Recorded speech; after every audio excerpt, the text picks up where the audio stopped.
Hi there. Welcome to New Tracks Modeling. New Tracks is an exciting new digital opportunity to obtain mentoring to help you improve your modeling. You will meet talented modelers and manufacturers from all over the world who share their model building skills and artistic advice. Improve your modeling and increase the confidence in your modeling efforts. Share your building efforts with fellow modelers and have some fun doing it. The shows are live on Zoom and YouTube, so be sure to join in and ask your questions. Now here is New Tracks founder and your host, Jim Kello, MMR. Welcome. Thank you so much for joining us this evening. We really do appreciate it. Hope you'll come back often and tell your friends about us.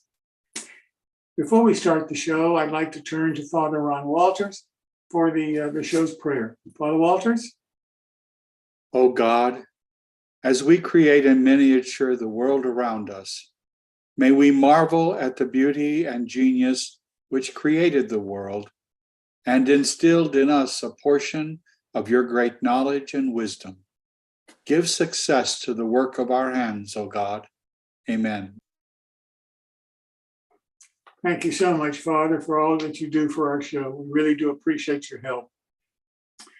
I want to talk just a minute about the scholarship program that we offer to young modelers who are graduating from high school or who have graduated and are pursuing a STEAM program in their college, university, or technical school. We were awfully proud of the way that we were able to start this program and award our first recipient last year. And we're really looking forward to this year's program. We have an outstanding viewer who has pledged $1,000 for viewers for the first $1,000 that we raise in contributions of less than $80 a piece. So a person that gives $2, that counts towards the $1,000 that we need to raise. A person gives $50, that counts. And this viewer and the $1,000 that they have pledged is to help us solicit and gain more small donors for our scholarship. The IRS requires us to have a certain percentage of small donors, and that's why we're doing this.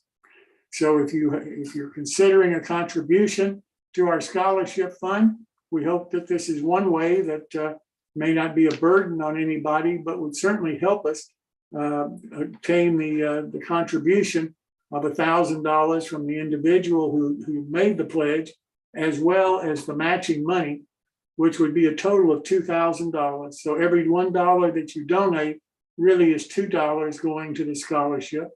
And each dollar that you donate goes 100% to the scholarship fund. There's nothing taken out of it. There's no maintenance fees or anything else out of it. It all goes straight to the scholarship fund. So we hope that you'll participate. We hope you'll consider this kind of a contribution to help us raise the $1,000 to match the various generous challenge grant of $1,000 made by one viewer. Coming up next week is the My Bill, and Chris Course is the host for that section. So Chris, you want to talk about this a minute? Sure, Jim. Thanks. It's good to be back. Last couple of weeks have been a little over the top. All right, my build, of course, this month being October and the month of Halloween, we are having a Halloween theme for the my build this month. To participate, email me your photos to railrunner130@hotmail.com. And the show is next Wednesday, the 18th.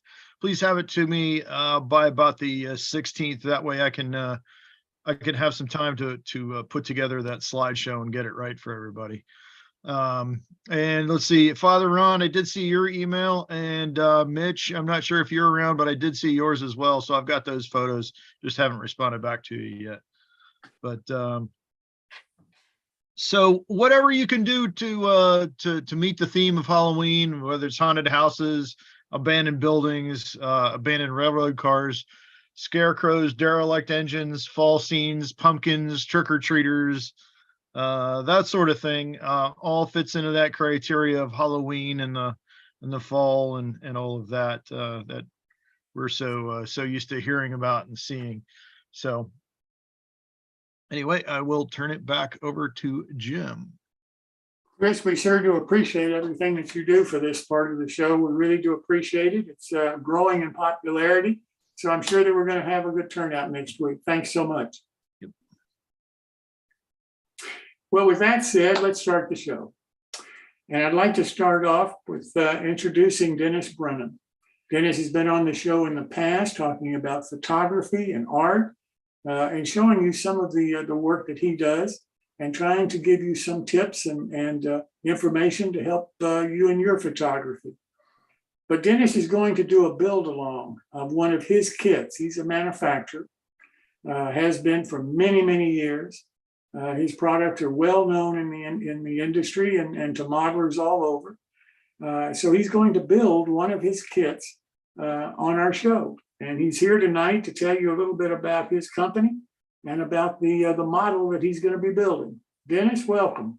Oh, hi, Jim. Hi, guys. I'm here and raring to get going here. Little bit about me.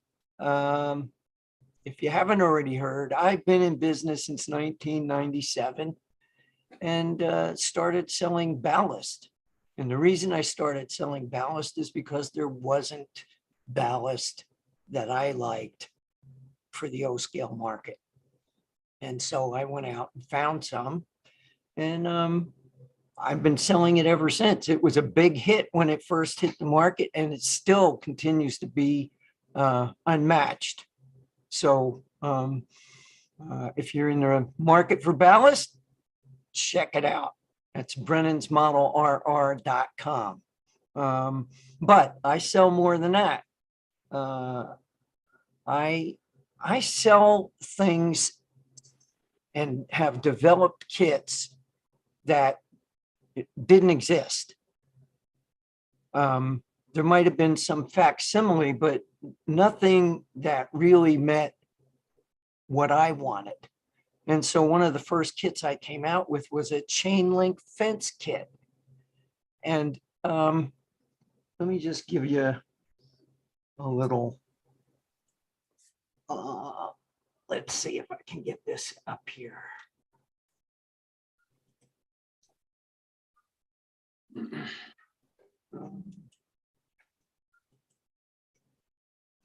All right. This chain link fence kit, there Share was, screen. can We're you not see it? No. No. Share screen. Share screen. Okay, share screen. I thought I did. Okay, well, let's see.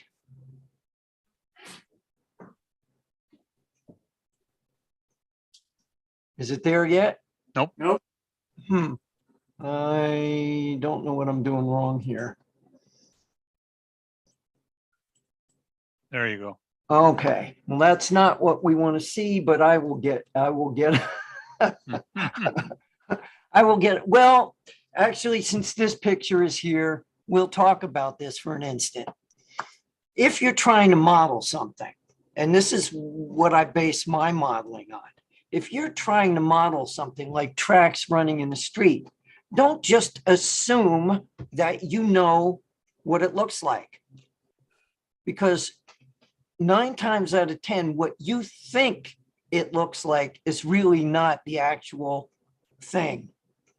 So what I do is I will go and find what I'm looking for, take a photograph of it, take a notebook with me with pen and write notes, and I'll even take a tape measure and measure things.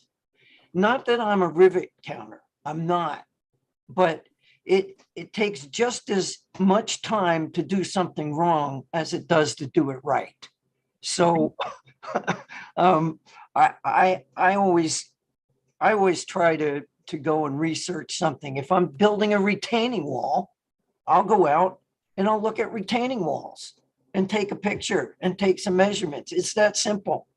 All right, so now let me see if I can figure out how to get myself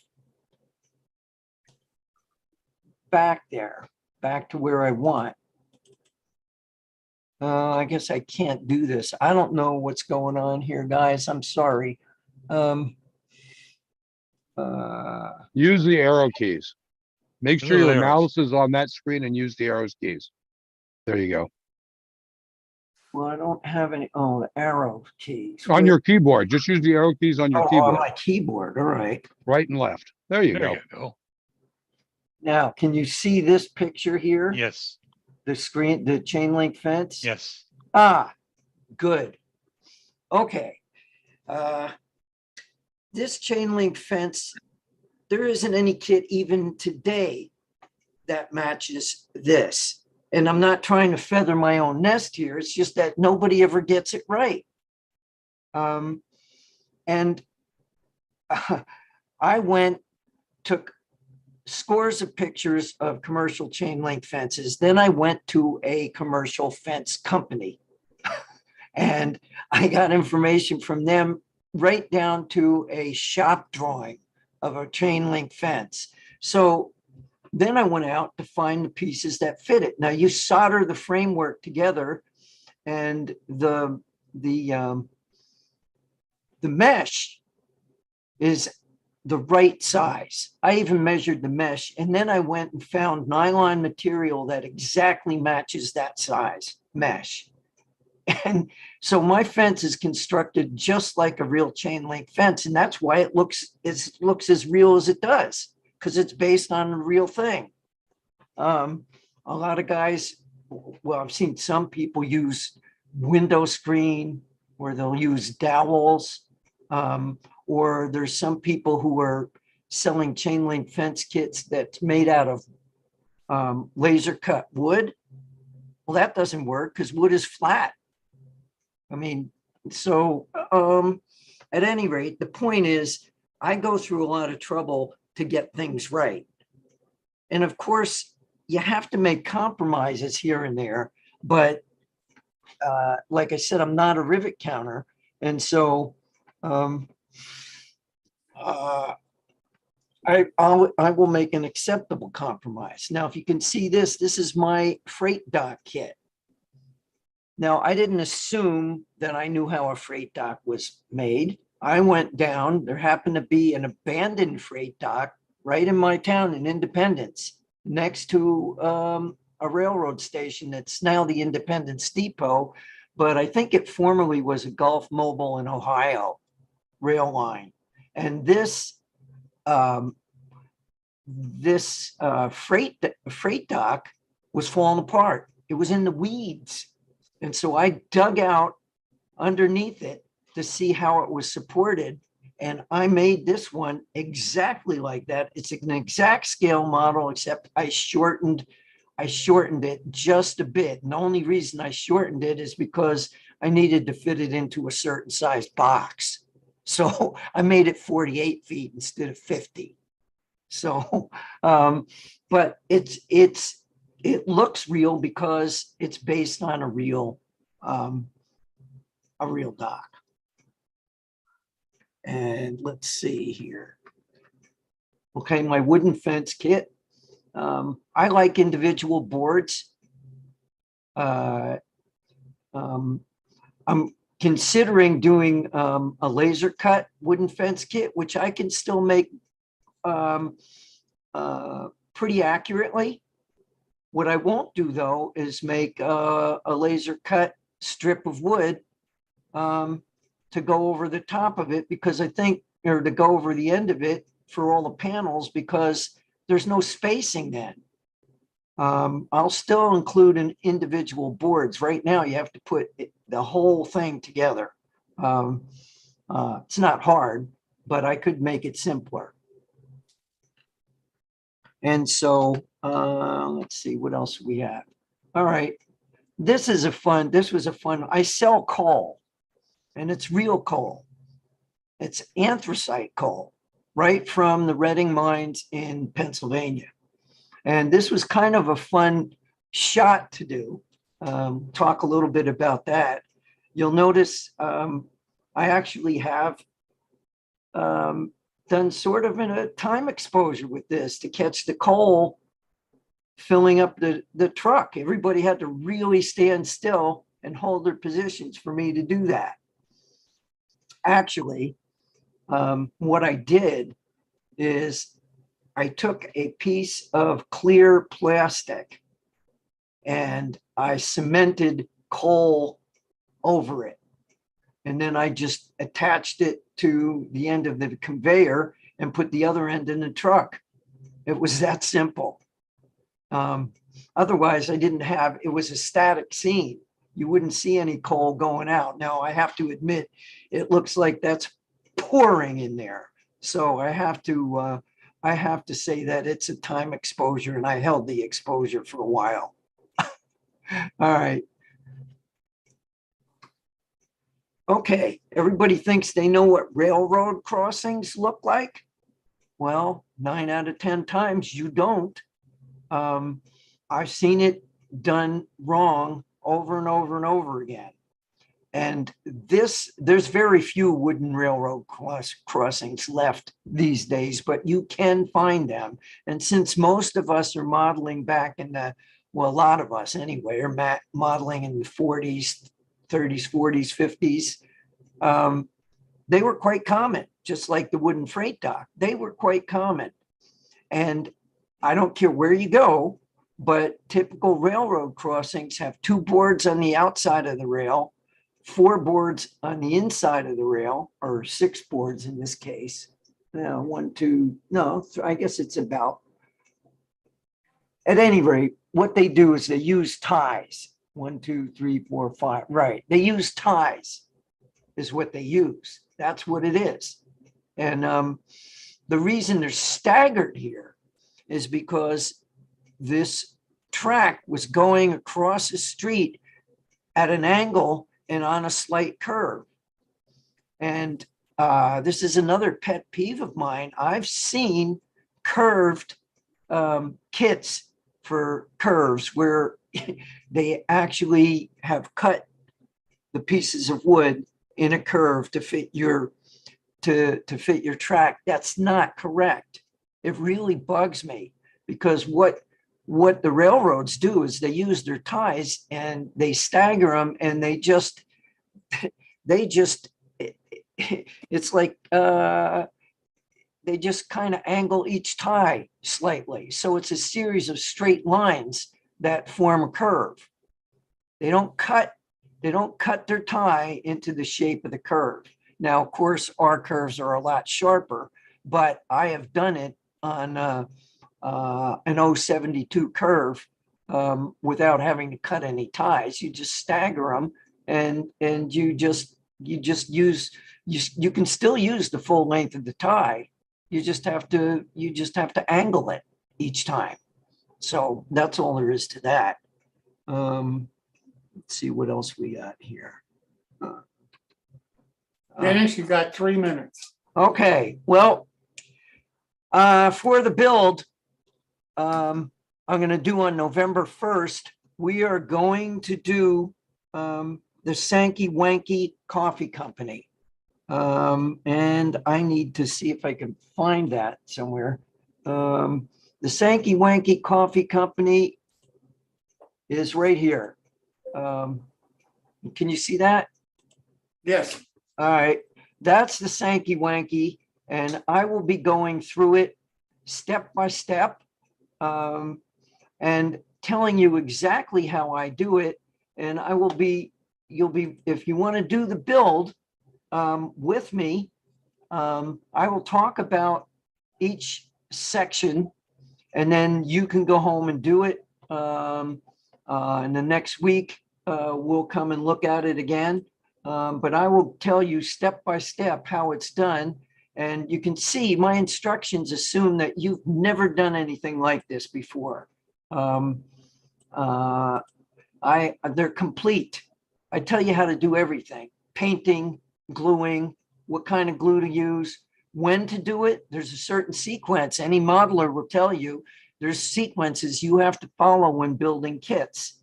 And if you get out of sequence, you can screw yourself. I've done it, been there. And so I try to make my instructions foolproof. At any rate, if you want the kit, starting, I think, on the 16th. And for 2 weeks, you can buy the kit and you'll get a 10% discount.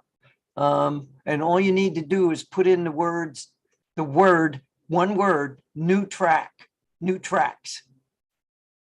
Okay. You put that in and that'll automatically give you the discount. If you have a problem for some reason, just give me a call. Tell me it's for their build. Give me the secret password and I'll give you the 10%. How's that for a deal? All right. So back to you, Jim.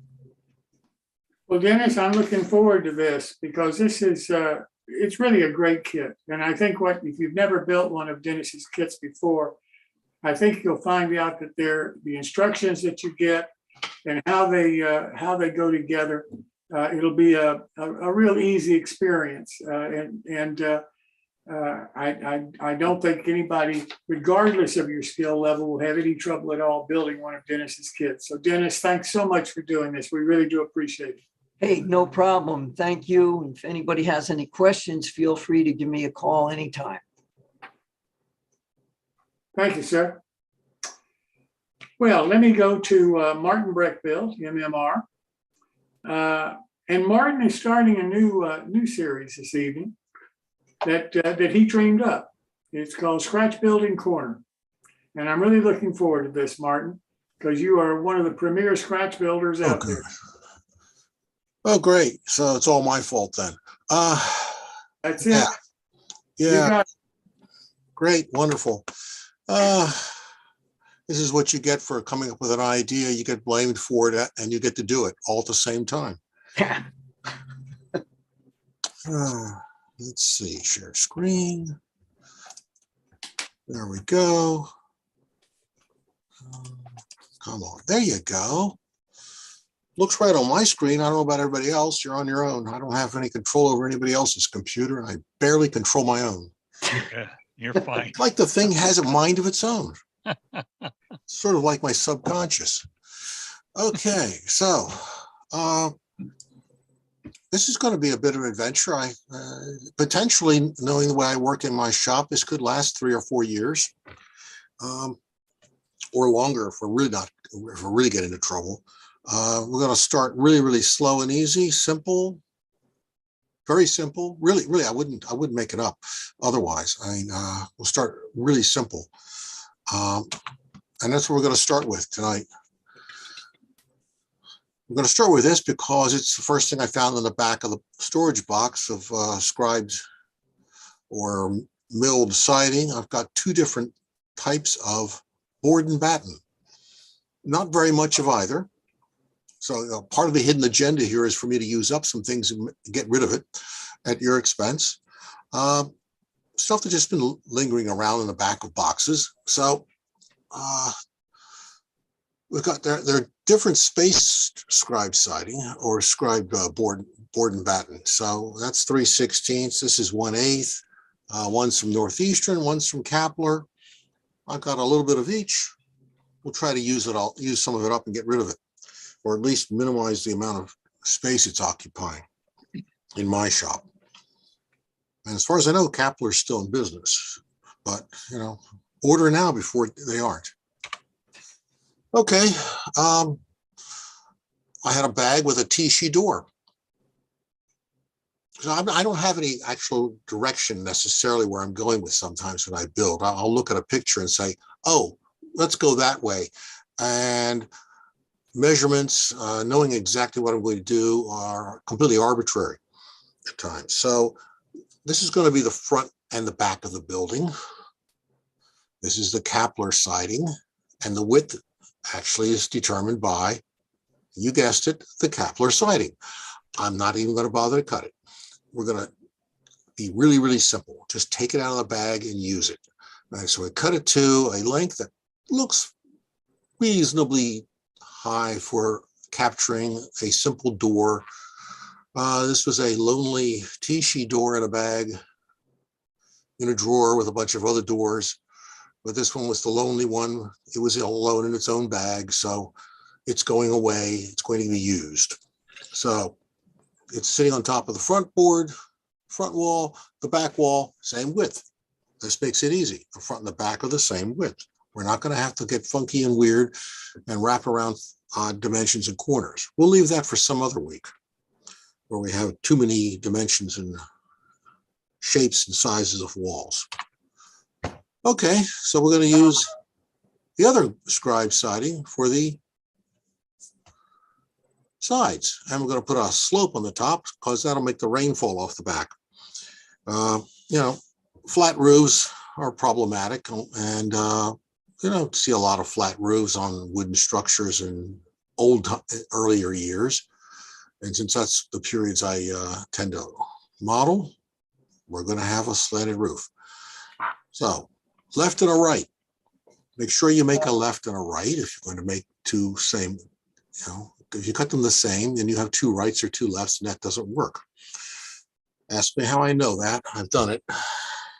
You get going really, really fast. You don't pay attention to which side of the wood you're cutting. And all of a sudden, you have two rights. But here we have a right and a left. Hey, what's up? Okay, so we cut a hole for the door to fit into. This is pretty straightforward and easy. Just measure the back of the door casting frame, flip it over, measure it. I like to use a millimeter ruler for this because it's finer in graduations and you can just see where you're going. I'm going to put it off to the one side because I can. You want to be a little careful cutting that because you don't want to split the wood. It is 1/16 of an inch thick, but it can still split when it gets too close to the edges. You can see above, I don't know if you can see my cursor or not. There it is. Up here, I've trimmed away some of the batten. That's so the door framing will lay flat on the wall. You just trim that away with a little, edge of your scalpel, carve it off. Just cut a line, flick it off. It's done. This should fit in there fairly smoothly. You don't want it tight because that'll flex the wood. It won't be flat then. You don't want it loose so it falls out. Something in between, It's the Goldilocks direction. Not too tight, not too loose, just right. And it fits in the hole. What do you know? Gosh, that was simple. So let's take the parts. And I'm using, basically using carpenter's glue, to the yellow stuff, where I can, because I can, and it's all wood at this point, so it doesn't really matter. The door casting is in there with some goo and CA, but everything else is carpenter's glue. So we just put the front and the back together with the two sides. All that framing is on the inside. It's not really for bracing. It's more for a gluing surface. So this is just so I have something wider than a 1/16 of an inch to glue to, front and back. It's a matter of convenience. It's also a matter of cleaning out the scrap wood box.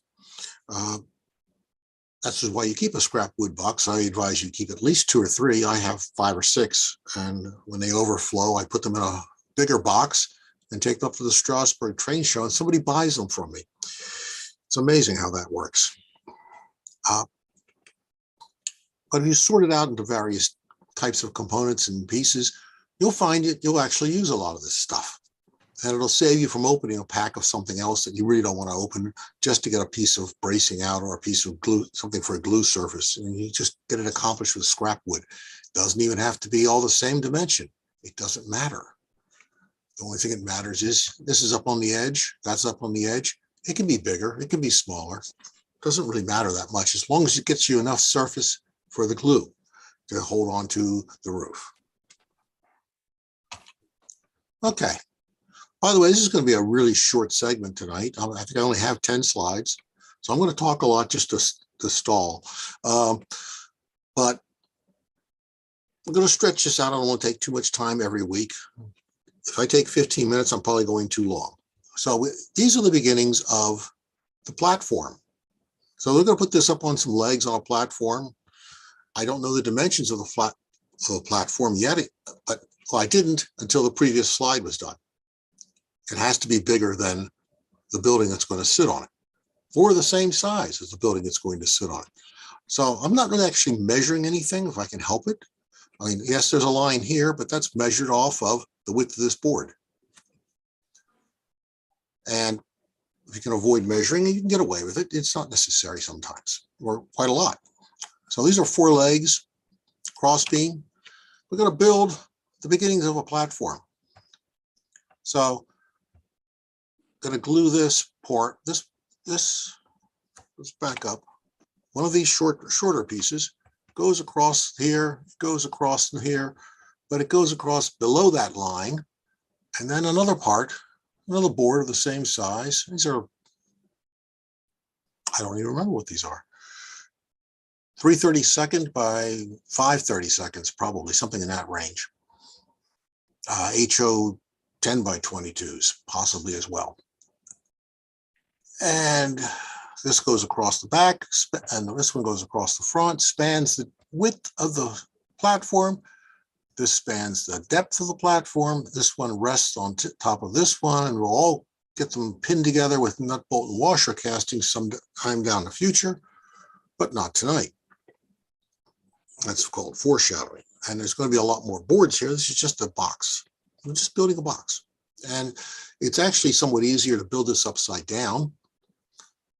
So this entire top of these 4 and the top of this board and this board are all in the same plane. So that glass work surface I like to work on helps you do that. That and a healthy excess of small spring clamps. Yes, the adage is true. You can never have too many of those until you buy way too many of them, like I did a couple of weeks ago. And now I have boxes of them laying around. But the temptation was such that I could not resist. And here's more foreshadowing for you. Everybody recognize these? Coffee stirrers. Once upon a time, I bought a case of these. Not a box, a case. The case is 10,000 of them. This is what I have left. I found it 2 weeks ago. I found it laying in the back of one of my, these scrap wood box, the big one on the left in the back. And they were all pre-stained, and they came with that rubber band as well. So I thought, well, this is destiny speaking to me, screaming at me, use me, use me, use me, and it will get used. So we have a platform, we have coffee stirrers, we have 4 walls assembled. We're on our way. Nice and simple, basic structure. And I'm stopping there. That's called a cliffhanger. Okay, so any other questions about anything except what I'm going to tell you about next week? Anybody have any questions for Martin? We got anything in the chat? My gosh, Martin, you've explained everything so beautifully. Not yet, Martin. I probably just confused you all. I don't think so. I think this is a great idea. I really do appreciate you coming up with this concept. So I'm going to do some structures. I've got a couple of cars planned, but they're going to take a while to do that in small little segments, because if I go too fast, I'm going to cover a lot of territory way too fast, and I'll lose everybody. I'll lose myself probably if I'm not careful. So it's going to be discrete little packets, quantums. All right, and we're out of here. Sounds good. Thanks so much. I appreciate it. See you next week. Yep. Well, now I want to turn to Jeff Jordan. And Jeff is doing something that I've asked him to do because I've never been successful with styrene. And he does such beautiful modeling with it that I asked him if he could find something that he'd like to build in styrene. And he found a beautiful store that he's going to build for us. So Jeff, thanks so much for doing this. And I'm really looking forward to seeing how you do it. Thank you, Jim. My pleasure. Let me figure out how to share my screen here and get my slides up. All right, I'm doing something wrong. I have the PowerPoint open on my computer. Phil, how do I get it to show? Go right down to the bottom right, and there's a little At the bottom screen. of Zoom, there's a screen button that says share screen. Click on Yeah. that. Yeah, that's where I was. Okay, Get go Zoom back open. Get Zoom open. I click share screen, and the stuff on share screen is not the stuff up on my computer screen. So square the upper left screen, the upper left window in share screen, the upper left one. Click on it and then click the word share. Down at the bottom right. Upper left screen. One that says screen? Yeah, the one that says screen. Click on, double click on it or click on it and say share. There you go. And then Now get your slide presentation up. got it. There you go. Now hit the slideshow button, which is down on the bottom right next to the right there. There it Click. is.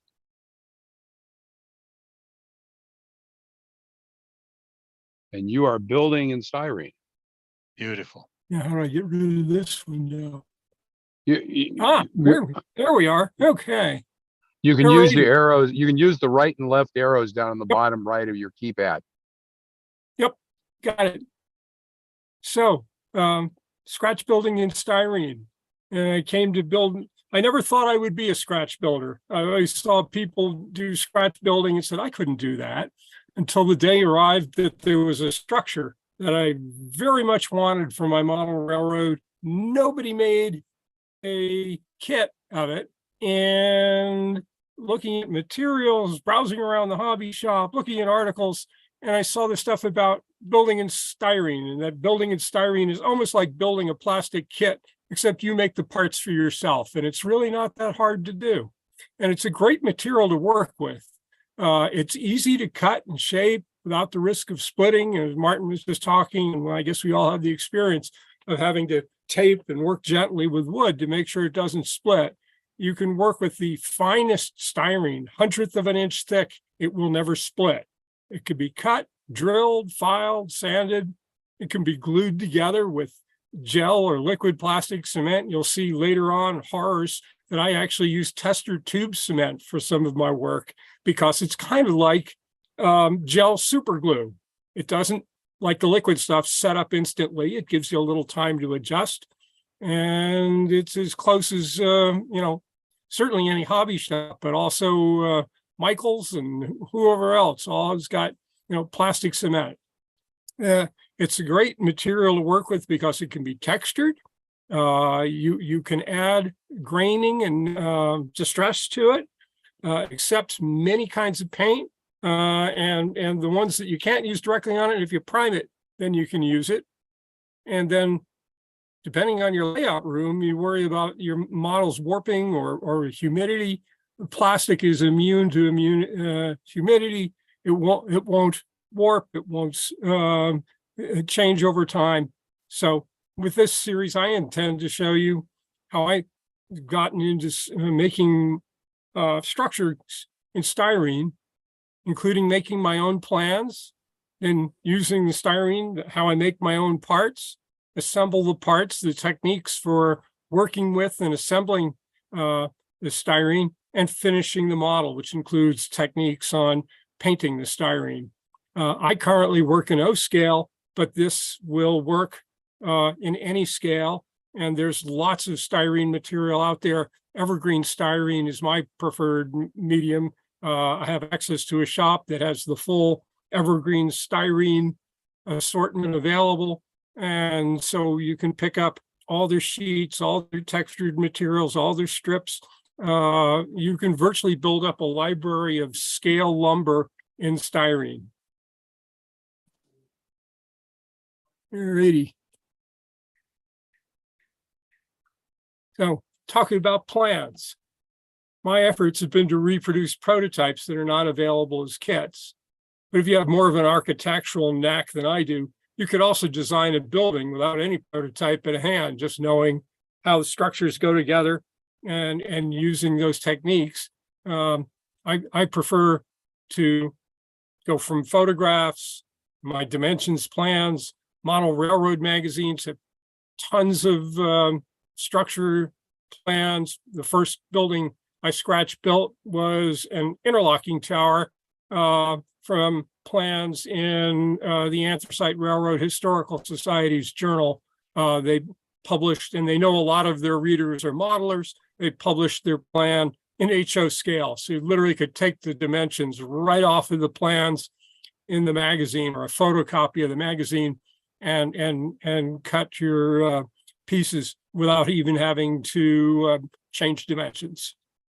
When I have no plans, I now such as the model that this series is based on, I actually got permission of the owner of the building and went out on the property with a tape measure and a very patient wife and measured the entire building, all of the dimensions, including using a carpenter's tape measure that permits you to get some height dimension well above what you can reach.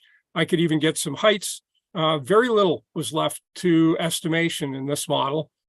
But sometimes when you, as you'll see a little further on in tonight's presentation, when I can't measure the building, there are a number of techniques from working from a photograph that you can make your plans and estimate the dimensions off of the photographs.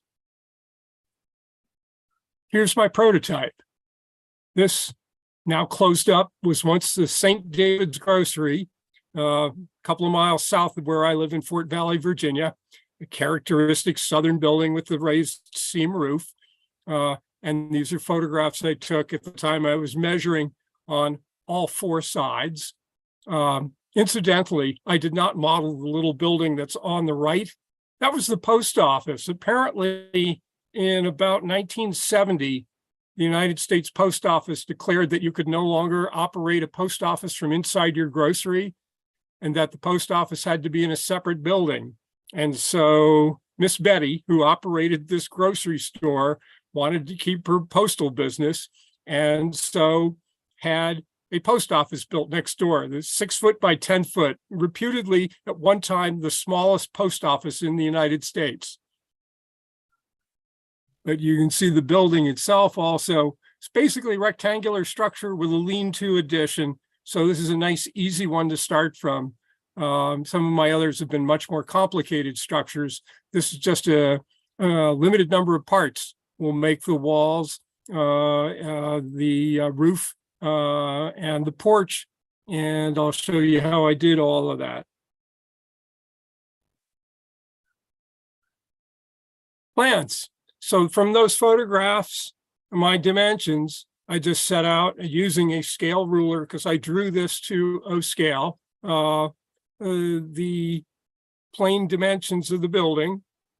And for references, I was working, I also marked, so you can see, for example, on the left-hand side one there, that it shows that the main building is 20 feet wide. The annex is another 10 feet wide. You can see the height from the base of the wall to the top is 8 feet. The overall height is 13 feet. The door and window dimensions are all marked. The window dimensions and their distance from the edge will be very useful when it comes to laying out the walls in styrene. Incidentally, I chose on this model not to scratch build the windows and doors, with one exception you'll see a little later on. I did build one door from scratch, but I used in my parts box, I have a good supply of Grant Line and Tichy windows and doors that I've accumulated over time. And I sorted through that and found windows that, while not exactly identical to the ones, very close approximations. I was very happy with them. And therefore, the window openings on here are sized to the castings, not to the prototype.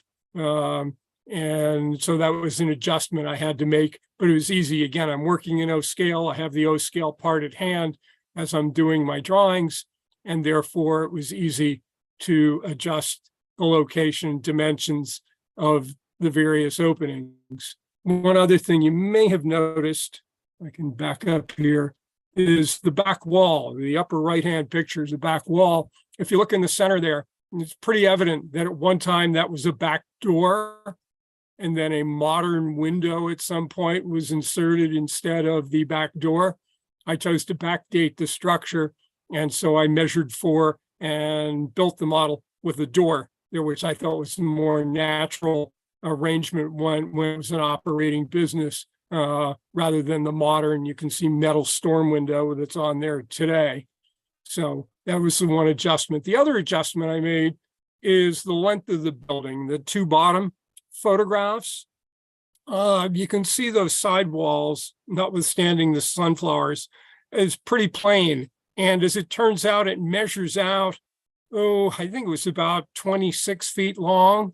And the evergreen styrene sheets, the siding material, comes in sheets that are scale out at 6 inches, 24 feet long.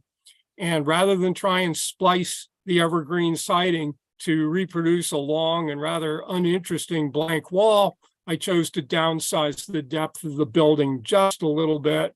And you'll see in the finished model, it really is hard to see that it is just a little bit shorter, but that economized on materials and avoided having to deal with splicing the siding. Let's talk about estimating dimensions. You may recall I've previously shown the finished model of this building, another grocery in Fort Valley, Virginia. The building no longer exists. These photographs were taken in 1979, apparently shortly after the business actually closed up, but before in another year or so, it burnt down.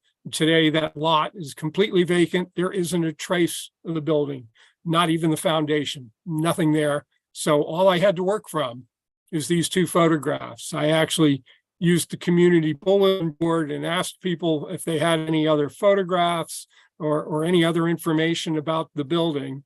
And no additional construction material or information showed up. I did get comments from people who remembered going to the building when it was open.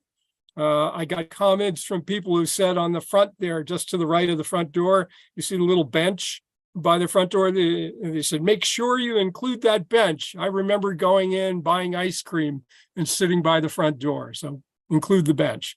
But scratch building this building then was a challenge because I had no dimensions to work from, but there are several clues that you can use on this side of the building to estimate dimensions. The first one is the lap siding. It was locally milled, and there are many buildings in my community that have very similar lap siding. And so it's possible to determine that that lap siding is probably somewhere between 4 and 4.5 inches of exposure on each one of those boards. Obviously, it overlaps and there's a little bit more underneath, but you can count the courses literally, and I did tediously count 1, 2, 3, 4, how many courses there were all the way up to the top there, and gave me a very good estimate of the height of the building. Similarly, I could do that under this section and get the height of this wall, and the height of this wall, and the height of this wall, and they're all different. The two lean-tos were added, as it turns out, at different times, and they are different sizes. After the building was finished, a gentleman in the community, he's 85 years old, told me that his father helped build this building, and that somewhere before 1945, he added this little addition on the left, which originally was a storage room, but ultimately became the community barber shop. And the barber actually used that little section, and people remembered having their haircut in that little section. There's a lot of community good memories of this building, and that's why I built it and presented it to our local museum, is because somebody knew it. So a couple of more dimensions you got to try and get out of this. The other one is good cue is raised seam metal roofing. Raised seam metal roofing is manufactured to standard dimensions. But you'll notice that this building has two. At this side, they all look the same. And this side, you can see the same, presumably here up to the chimney, but then apparently it was re-roofed some point with a larger standing seam material. And I did a little research and found out that typically standing seam material back in the day came in 2 foot, 18-inch, and 12-inch sizes. And in this building, this is probably 12-inch, and these are probably 2 foot.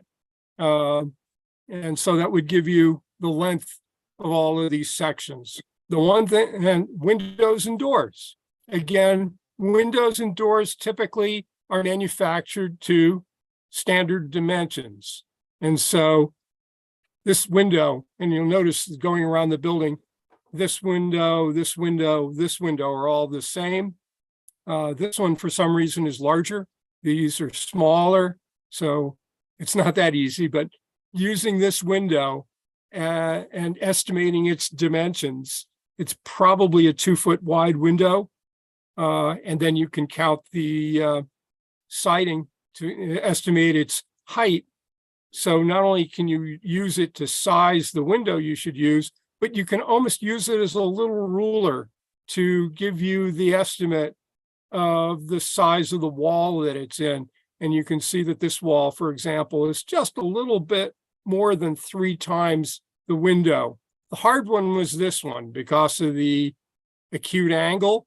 It was very hard to estimate how many times this window goes into this wall and where this unusual, because this is angled from here to here, doesn't come out to the corner, it's angled, how far out this came out in relation to the peak of the roof. And ultimately, I had to make some educated guesses. One of the things I did after I made those educated guesses, I took all the dimensions I had estimated and I built a cardboard model of the structure and took the cardstock, cut it to the sizes, and actually found that I had underestimated some of the sizes and that the building looked a little off. And so you could just cut some more cardboard pieces until it looks right. But those are the principal techniques. And some of it is just ultimately, does it look right? I understand now that there is such a thing as software that enables you to take a photograph, such as the one that I'm showing here, that is not square on, and that the software will enable you to turn the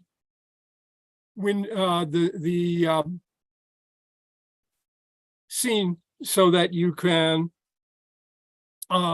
square it off. However, I haven't done that. I haven't seen that.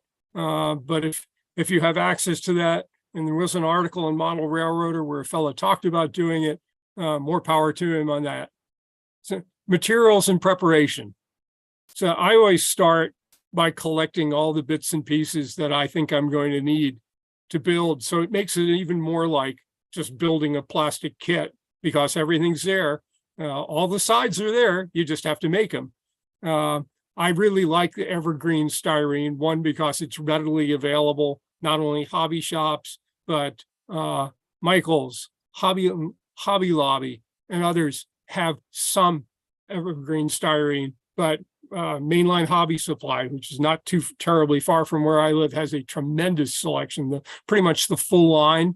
And I go there with a shopping list and buy a supply of this stuff. And though I don't keep a big supply of the siding, I kind of buy that on a project as I go. The strip material, I have my own little plastic lumber yard. Over the years, I've accumulated many of these bags of the strip material. And so I have the equivalent of standard lumber sizes in plastic strip material. And these one bag goes a long way. There's like 5 or 6 strips in there. And so you can get a lot of building, especially in HO scale, out of a single bag.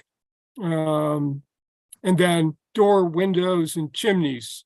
I've actually got 2 chimneys here.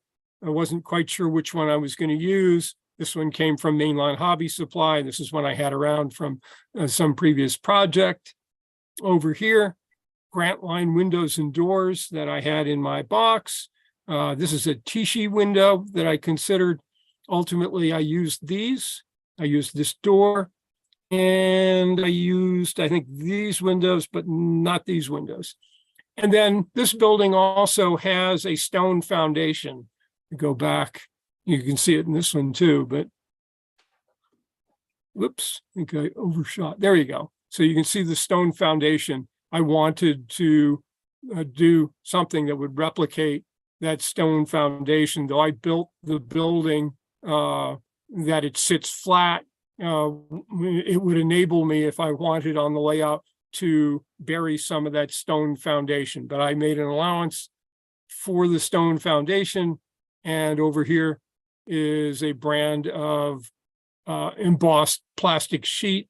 This one actually came off of eBay, which has got a stone effect in it. You can actually see here that it's pretty close to the actual building.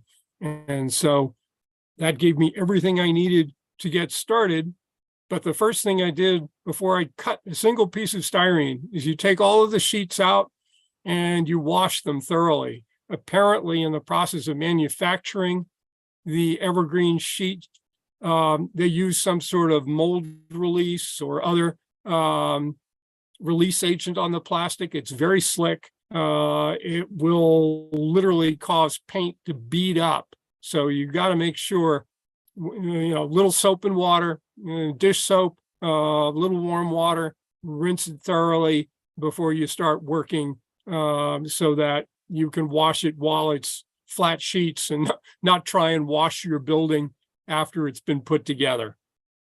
So that's as far as I intend to go tonight.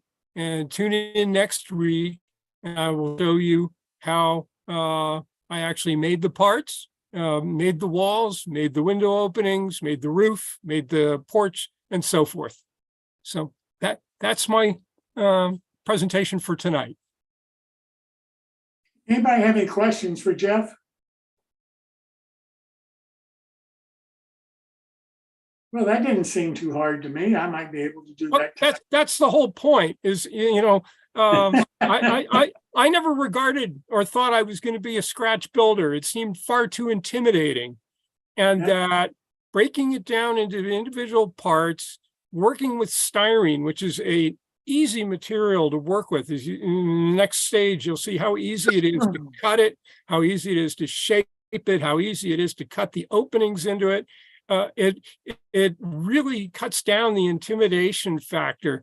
Pick an easy building, even a square building, sort of like what Martin started on tonight, and make it in styrene, and you'll find you could build it in an evening. It's remarkable. Make your own parts, make your own plastic kit, and then, with experience, you can get more and more elaborate, such as the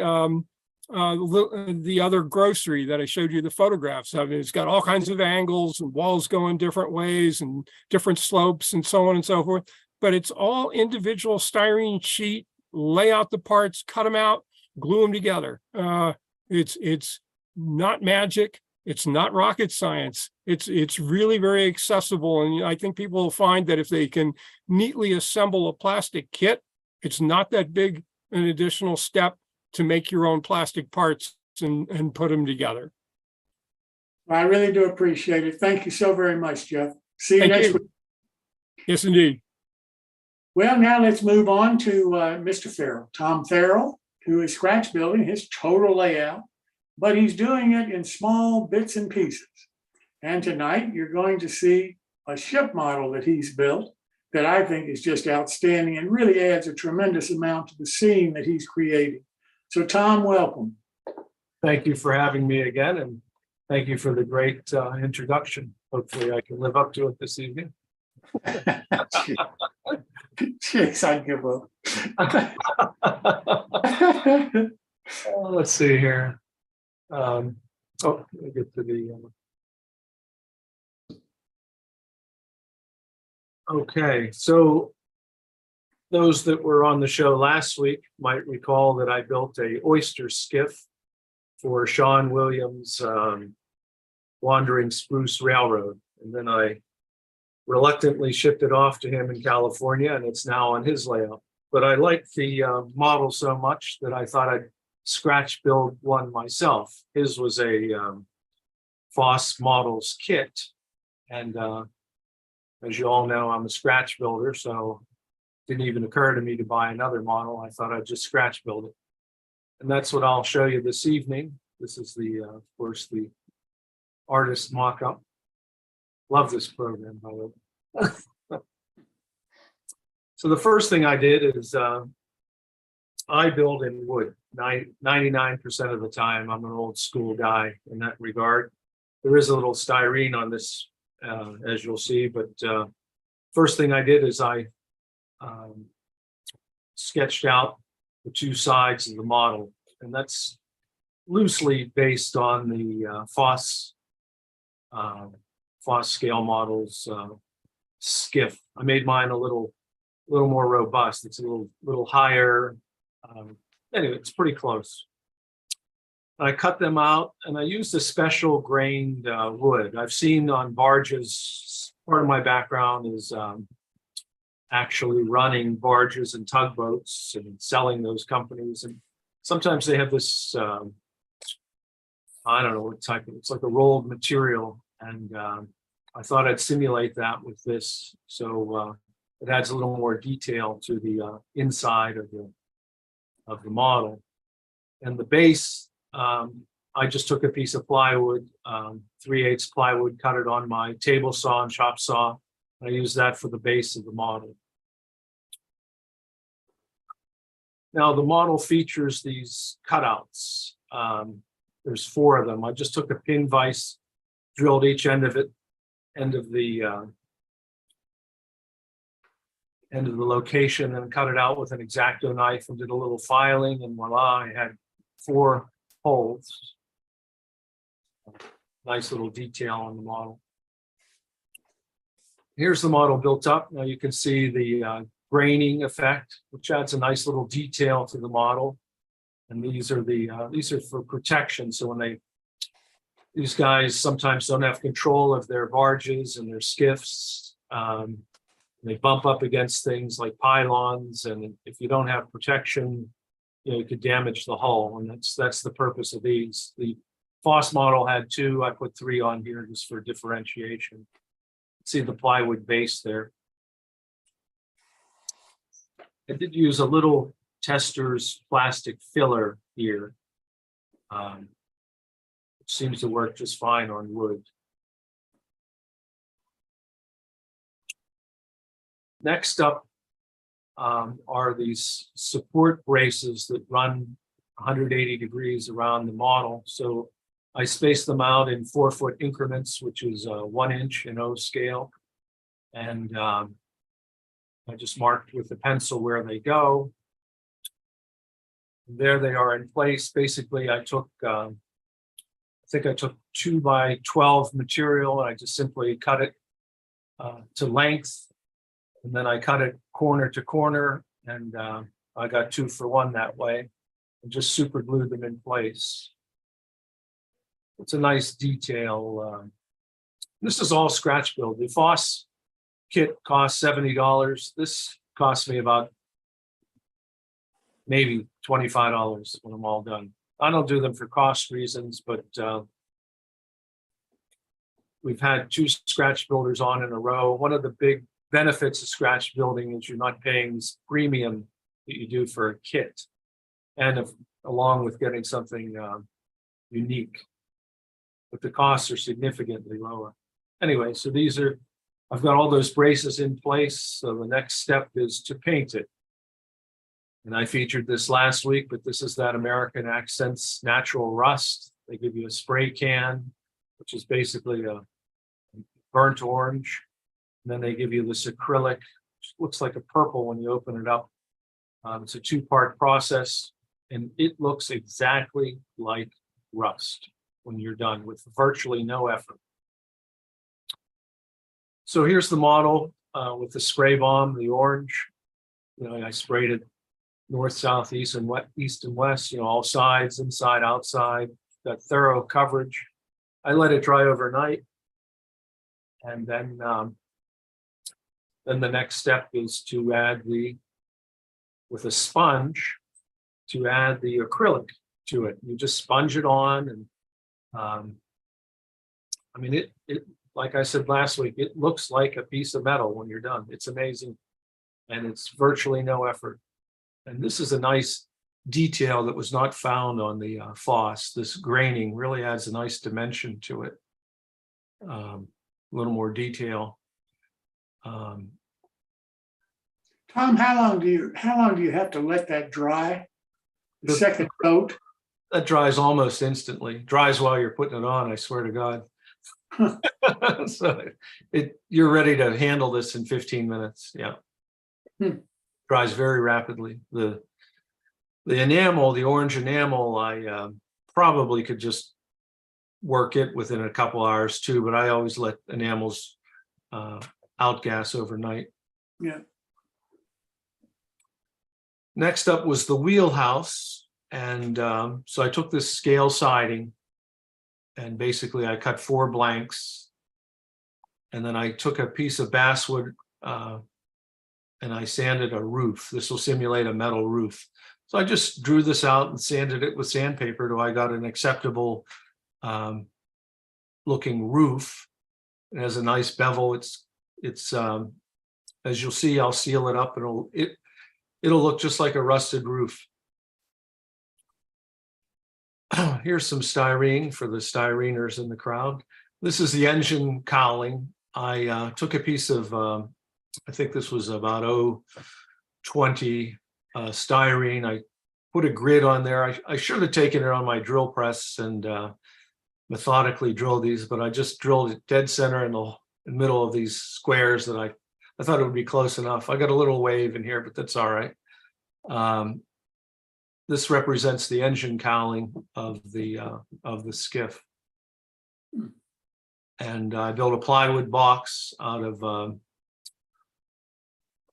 1/16 inch plywood, super glued that all together and super glued the styrene onto the box I made. So there is the finished engine cowling. Here's the cutouts for the adding these windows and doors. And there's my roof, which really came out nice, actually. Yeah.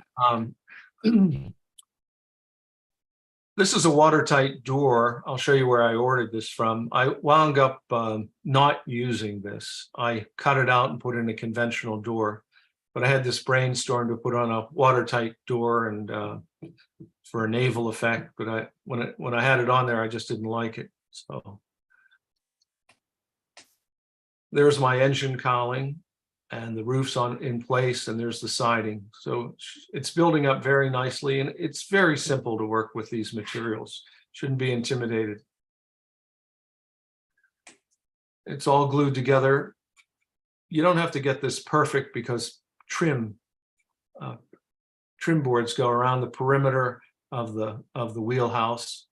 Inside, you can see my, I use 1/4 inch bracing. I like mine to be very robust. There's the plywood.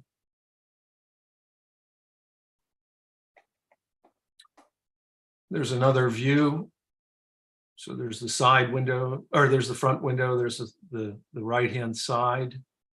You see, I had to notch this because when I put in the Grant Line window, I could see the wood behind it.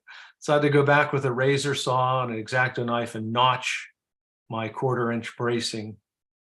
It was no big deal, but a little oversight on my part.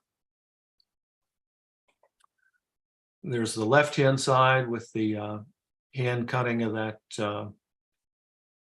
watertight door, which I wound up not using. There's a nice profile of the roof. It was just a question of sanding it till I was happy with it. Another view of the watertight door side and the engine cowling.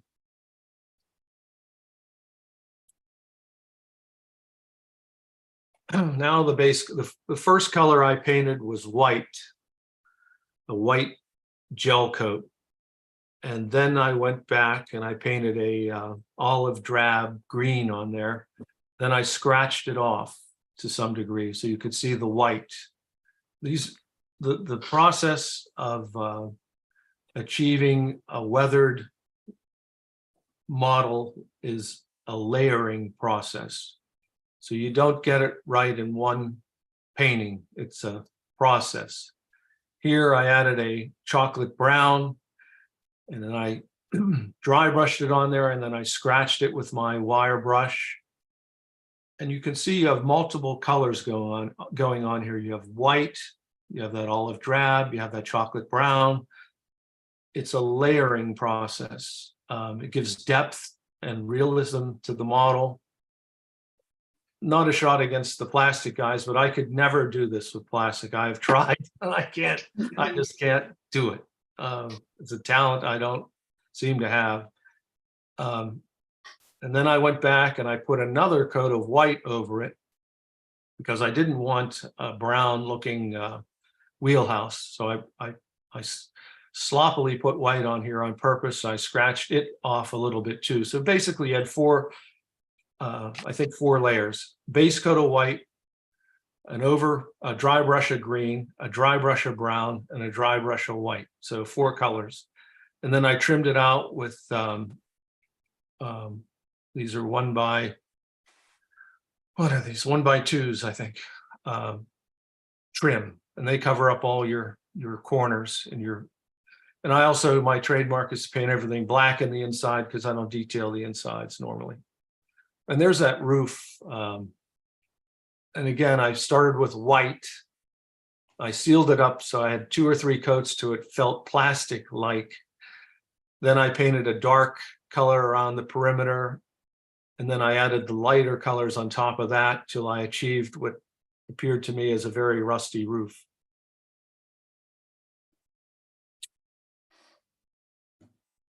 Now this is that engine cowl. I just slopped black paint on there for now. This looks very crude right now, but as you'll see, it really develops into a nice looking model.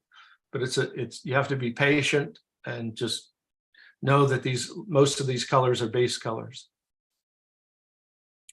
These are the parts that I used. I ordered these parts from Frenchman River Model Works, these life rings, these searchlights, these tire bumpers, these marker lights, and these watertight doors.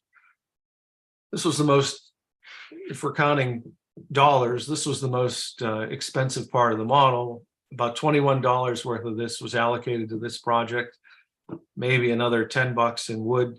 You know, you're putting the model together for $30, $35 max. One of the advantages to scratch building.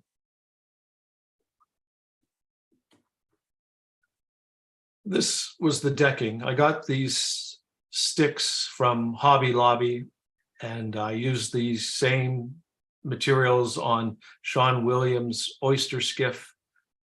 They're very inexpensive wood. I use this graining tool, and I grain the wood to get detail. I sand off the fuzzies. Then I use this weathering mix from Hunter Line, the blue gray, the tie brown, and the grayish. I basically just divide the sticks up into a third, do a third in each color. And my computer's freezing up for some reason. Can everybody hear me? I can hear you. What the hell's going on now? There we go. Hold on a minute. Never ceases to amaze me. Hold on a minute. 1 second. What? Oh, Macs aren't supposed to do this. No. Hold on, let's try it a different way. You probably didn't pay your license fee. Probably. Let's do it old. Let's do it this way.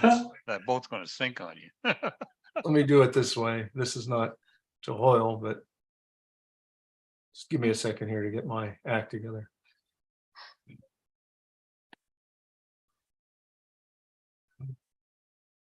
It's ugly, but it'll work this way. Okay, so I took my chopper and I cut things up into 8-foot lengths. These are the 3 colors there. And then I glued them onto the deck with super glue in a random pattern. Once it was all in place, I sanded the deck, took some of the high spots out. Then with one of the colors, I think I used grayish, I tried to get some sort of neutrality so those colors weren't, there's a subtle difference here, but not a stark difference, if that makes sense.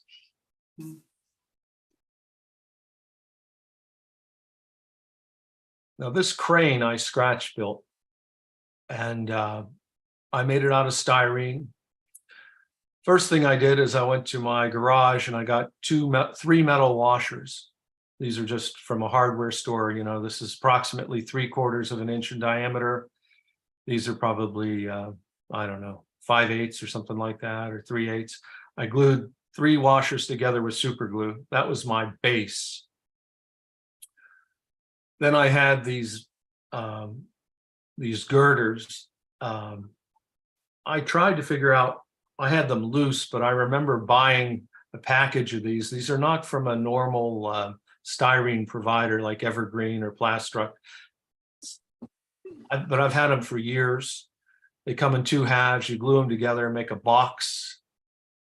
And same with this, you make a box. These are old style girders, which were perfect for this. And then these little pieces, I think I got from Grant Line, but this is conventional styrene from Plastruct. And these are Grant Line pulleys. So I jobbed together what I thought was a presentable crane. And I use this dowel rod as a winch. I think it comes off as a presentable facsimile of a crane.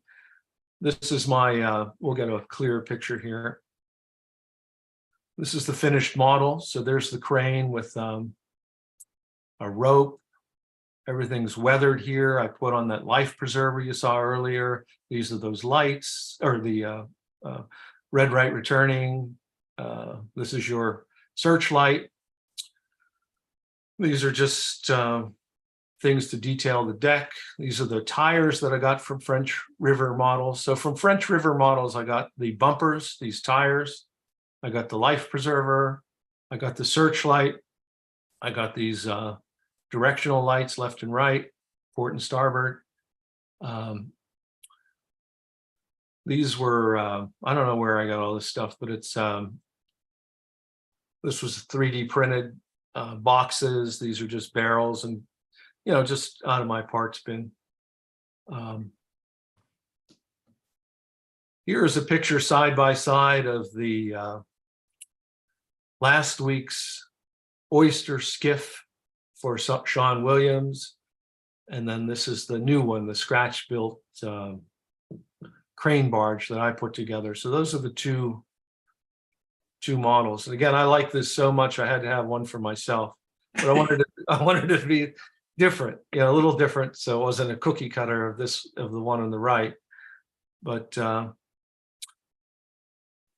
it looks like it came from the same shipyard, but it is a little different. Different roofs, different cranes, slightly different height and slope. Not that anybody would notice, but I just wanted it to be a little different. And there it is on the layout. You know, it's a nice addition. And there it is in the background there. This is the Salt River Basin in Shantytown. There's a good view of how it fits into the scheme of things. It just looks nice there. There's a little addition I made. I put these piers in. I figured if you had a boat this close to that bridge, the railroad would get a little nervous that bridge might, or that boat might, these boats might bump into their covered bridge. So I put in these pylons. I'm going to super detail them. I'm going to put signs and other things on there, but I just thought it would be a nice effect to show that we're trying to protect the bridge. Yeah. So yeah, so that's basically the that's basically it. Yeah. I'm impressed with both of them. Tom, I think you did a beautiful job on both of the models. Thank you. It was almost like deja vu making this thing, because I did them both in less than a week, and it was fun. You know, that I want to point out, just to echo my two colleagues before this who were doing scratch building. You shouldn't be intimidated by scratch building. It's very, you make unique models for very low cost, and the skill set is basically the same as kit building. Only you get a very unique model at the end. You can't buy a model. Well, everything you see here is scratch built except for this kit here. They're all scratch built, and they're all unique to my railroad. And I encourage you to try scratch building like the other two guys. So, all right. Thank you for having me. Sorry for the technical detail problem on my back. That's becoming a technique on this show, Tom. Yeah, I see that. Thanks so much. I appreciate it. Yep, thank you. Well, now let's turn to Steve Sherrill, who is going to give us a real education, again, on battery power. Well, thank you. Thank you. Thank you. Well, tonight we are going to kind of go over some things, and maybe we can answer some of the questions that you had last week. I've called on my good friend Bob Gelmacher, who is going to have a presentation. And so, Bob, if you are there. Uh-oh. Bob? I'm here. Okay. Okay. What I'm going to do is I'm going to share the screen. Share, and let's get over there. And can everybody know where to go? Can everybody see that? Say Zoom. See Zoom. See Zoom. Where's my screen at?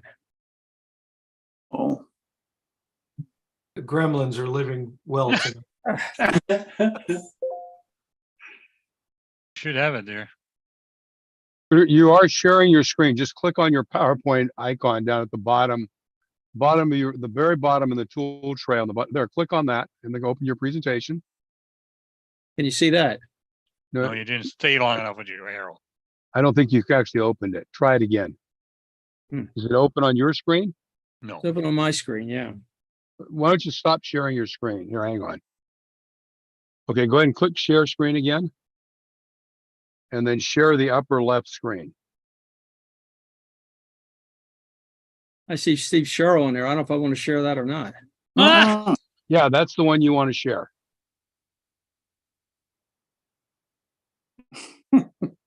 Oh boy. There you are. I got your face. That doesn't help any. What?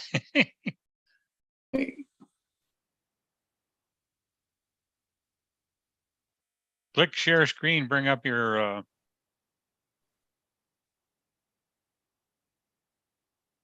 Wow. PowerPoint.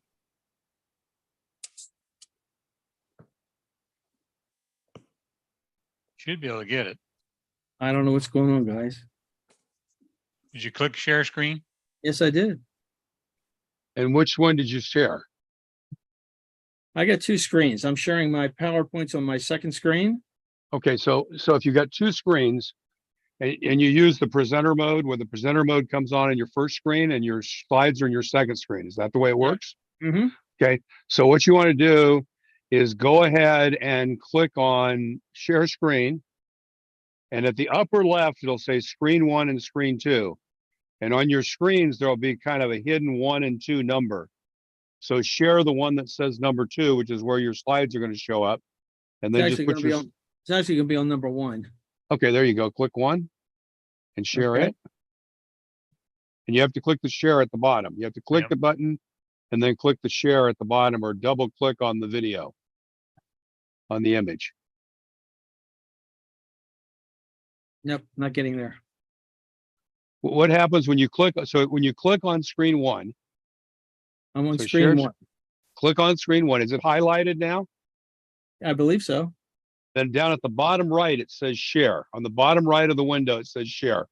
I don't Not see of it. that window, on the bottom right of the whole window that says, look at the bottom right, it says share. No, I'm not seeing it. Let me try this one. There you go. There you go. We're seeing a screen with kind of a blue swirly thing on it. That's my home screen. Good. So now if you put your PowerPoint on.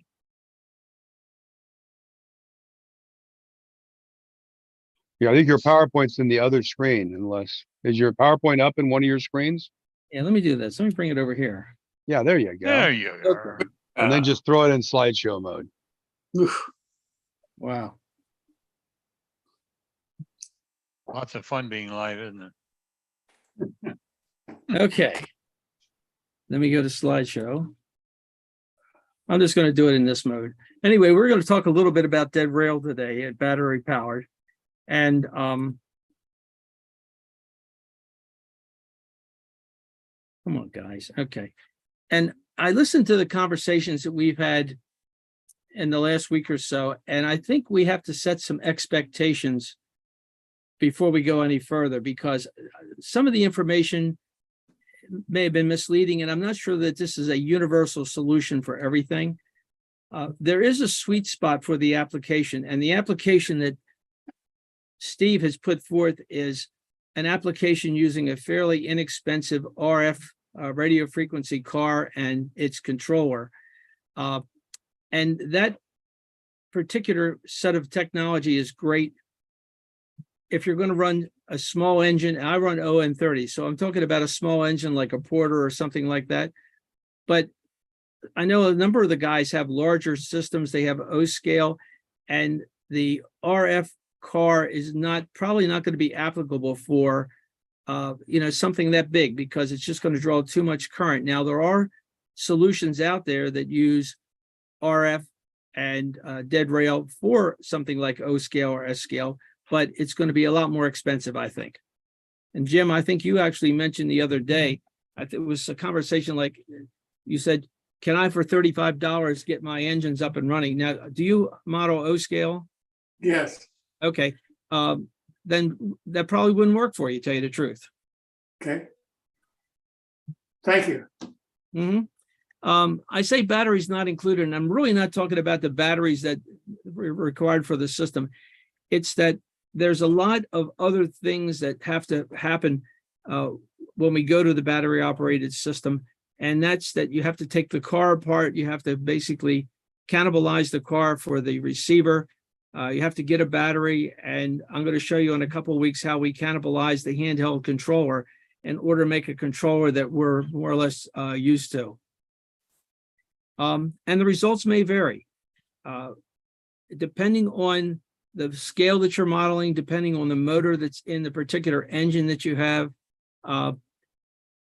Again, any given radio receiver might not work for any given engine. So it's going to be a trial and error type of thing. It's not really plug and play. Light speed operation may have to come to an end. On a lot of these units, they're running on like 3.5, maybe under 5 volt batteries. Most of our engines probably like to see 12 volts. So the way that I can judge how fast things are going to go if we went to a battery operation would be if I took a standard off-the-shelf type of Bachmann power supply and I set it to 5 volts and then try to run one of my ON30 engines, that would give me a fair idea of the maximum speed that I could get out of a radio operated control. Now, again, more expensive units are going to have higher voltage, which would allow us to get up to the type of speed that you would see if you were running your engine at 12 volts. But I think for the inexpensive system that Steve is talking about and going to show us a little bit later, it's going to be low speed and it's going to be small trains. And that for an ON30 operator like myself, that's fine. But I'll tell you, I have some guys in our club that like to run their trains almost at light speed. And this would never work for their type of operation. Let me move down my slideshow here. Now, I mentioned before that it's not a plug and play type of technology. It's so that when you go into this, it's not like you could take it out of the box, plug it right in and have it up and running. You have to go through, you have to cannibalize the car, like I said before, and then do a little bit of wiring. The next thing I wanted to show is a couple of different scenarios. Number one, our typical DC operation is we have a motor that sits in the engine. And of course, we all know that in DC, the voltage is coming across the tracks. It's picked up in contacts that are on the wheels here, or it might be wheels in the tender, and then it's fed directly to the motor. So the motor is getting direct DC type of signal. When we go to DC operations, it's a little bit different. Again, a signal is coming through the tracks and it's picked up by the contacts, but this time that DCC signal is actually going to the DC decoder, and the decoder is then actually feeding a signal to the motor. And in all the systems that I've read about, that signal is something called pulse width modulation. And I'm going to talk about that in a little bit. It's still a DC signal of sorts, but it's not a straight DC that you would see out of a standard DC power pack. And then when we get into dead rail or battery operation, things change a little bit again. This time there's no voltage, there's no current coming through the tracks themselves. Everything is done via RF radio frequency from the handheld receiver that you have or handheld transmitter into the RF receiver that's sitting in the tender or a pull behind car. In this case, all the power to run the engine is really going to come through a battery that's going to be sitting probably either on top or right behind that receiver. A little bit of the voltage is going to be consumed by the receiver to make the electronics go in it. But again, like DCC, the RF receiver is going to pull in the signal, interpret that signal, and then passes, again, pulse width modulated signal to the motor. And I'm going to talk about PWM in just a minute. But the power is supplied by that onboard power battery for both the motor and the receiver. Okay. In all three cases, the motor in the locomotive it's a DC motor. Doesn't matter. It's always a DC motor. And it's really controlled by the signal. And those signals are going to be different depending on the technology that we're going to employ. Now, I talked about pulse width modulation before, and I don't know how much you all know about this, but on the DCC decoder and also on the receiver, there's a little computer chip on there, a little chip, and that DCC decoder or receiver is capable of receiving a signal from, let's say, a controller itself, and then it can actually take and outpulse to the motor pulses as compared to a straight DC. And now I have a picture here that shows the various widths. Now these pulses could be coming at like 1,000 times a second or even higher than that. But depending on this width will depend on how fast the motor is going to turn. For instance, in the upper case, the width is very, very small as far as the time width goes, and there's no voltage at all that's going to be going to the motor. As we go down this chain, you can see that the pulse width is getting a little bit wider and wider and wider, and they call these duty cycles.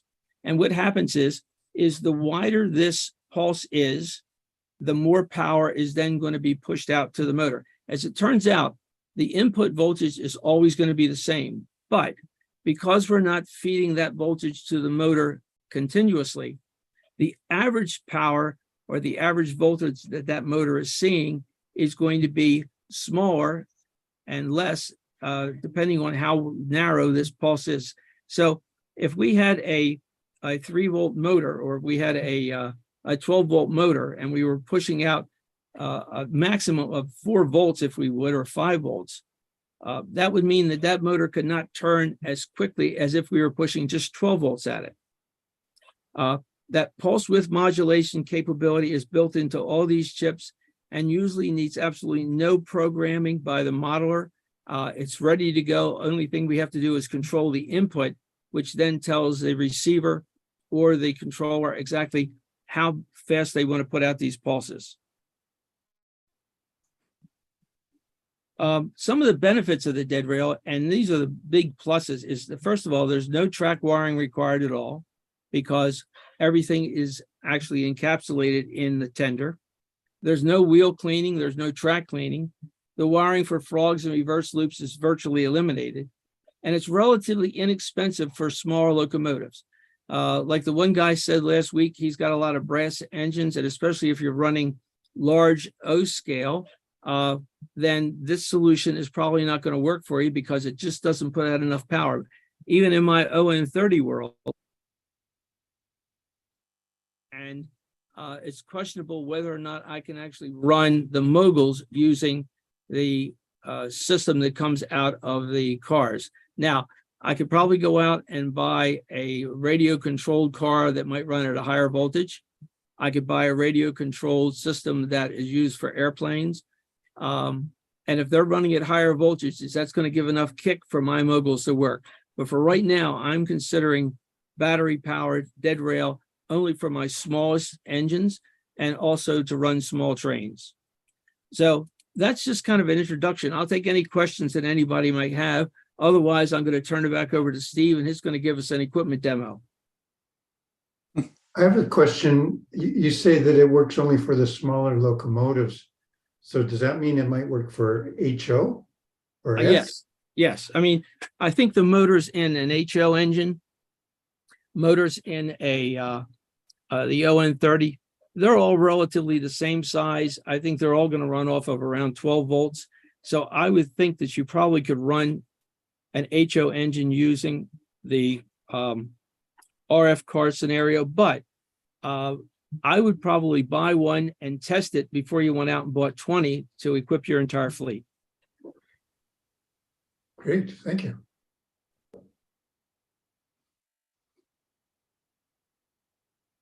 Anybody else?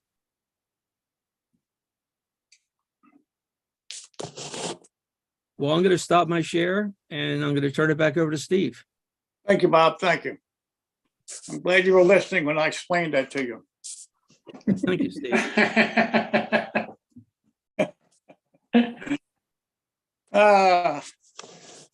Good. Put me back on the screen.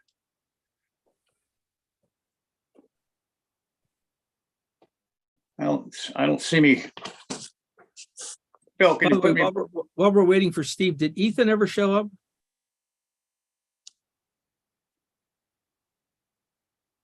Does anybody know if Ethan is online? Steve, you're there. Ethan was here, but he had to leave before 7:30. Okay, I'm going to see Steve Ethan over at the Timonium show on Saturday. And I have a bunch of scenery material that I'm going to kind of donate to his cause. Bob, I can't thank you enough for doing this. It's okay. Also, I don't know if anybody knows it, but Bob also is the senior clinician for, pardon me, I forgot the company. Scenic Express. Scenic Express. I did it to Steve too. Scenic Express. And he has been kind enough in the future shows, he's going to show us how to use scenery as the way to set the stage for the trains to go through. And I think that's a unique way of talking about scenery. And Bob, I really do appreciate you wanting to do this. Oh, that's okay. And I'll talk for just a minute on that. Because I work for Scenic, I get a chance to see all the new products that come out. And all the products that are there. And I have a feeling that some of those products don't get as much exposure to all of us as they could. And some of them are really great. So what I plan to do is I plan to take a couple of segments and take maybe one or two products per segment and talk about how you use it, how I use it, and what you can do with that. And hopefully that, it might shed some light on some new avenues for you guys to use when you're building your railroads. Fantastic. I think that sounds great. Hey, there's a question from one of our YouTube viewers. They're asking if we can use a setup like this in N-scale. Yes. Okay, The only problem that I would see is now all of a sudden there's a size factor. And in, I think HO, and I know in ON30, if you can't fit the receiver and the battery actually in the engine, then you can always have a pull behind car, like I've made some water tenders, printed some water tenders for ON30, or you could put a box car or a gondola behind the engine and house that stuff there. I don't know how easily it would be to house the battery and receiver in an N scale piece of rolling stock.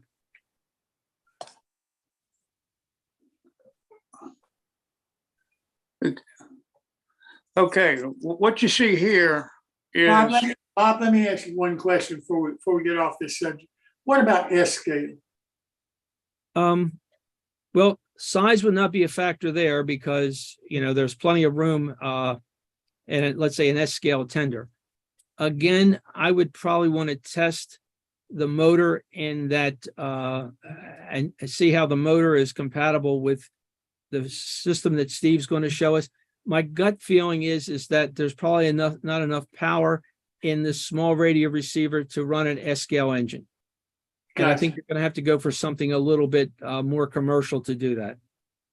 So really what we're talking about, what Steve is going to show us really is going to be appropriate for N and HO. And HO, ON30, yeah, that's my feeling. Okay, thank you. Okay, everybody saw the race car, the RC car that I actually showed the first segment. After you take the shell off, all this stuff is exposed, and you just a matter of unscrewing little screws and taking the protective covers off, and you get, here's a receiver, here's a connector, here is an on-off switch, which connects to the battery or intercepts the battery circuit so that you can turn the power off so it's not active all the time. It's not a real clear picture here, but there's actually a socket right down there that you can plug in a light. The problem with this inexpensive unit is you can't turn the light off. So when you disconnect these two wires here from the motor, which makes the race car go forward and backward, you solder them to your motor here on the plus and minus side, and then now you're ready to go. So this took me about, however it took for the soldering iron to heat up to get this going. Now, this was the engine that I went to the train show last weekend and purchased. Okay, I showed you that engine last time. Now,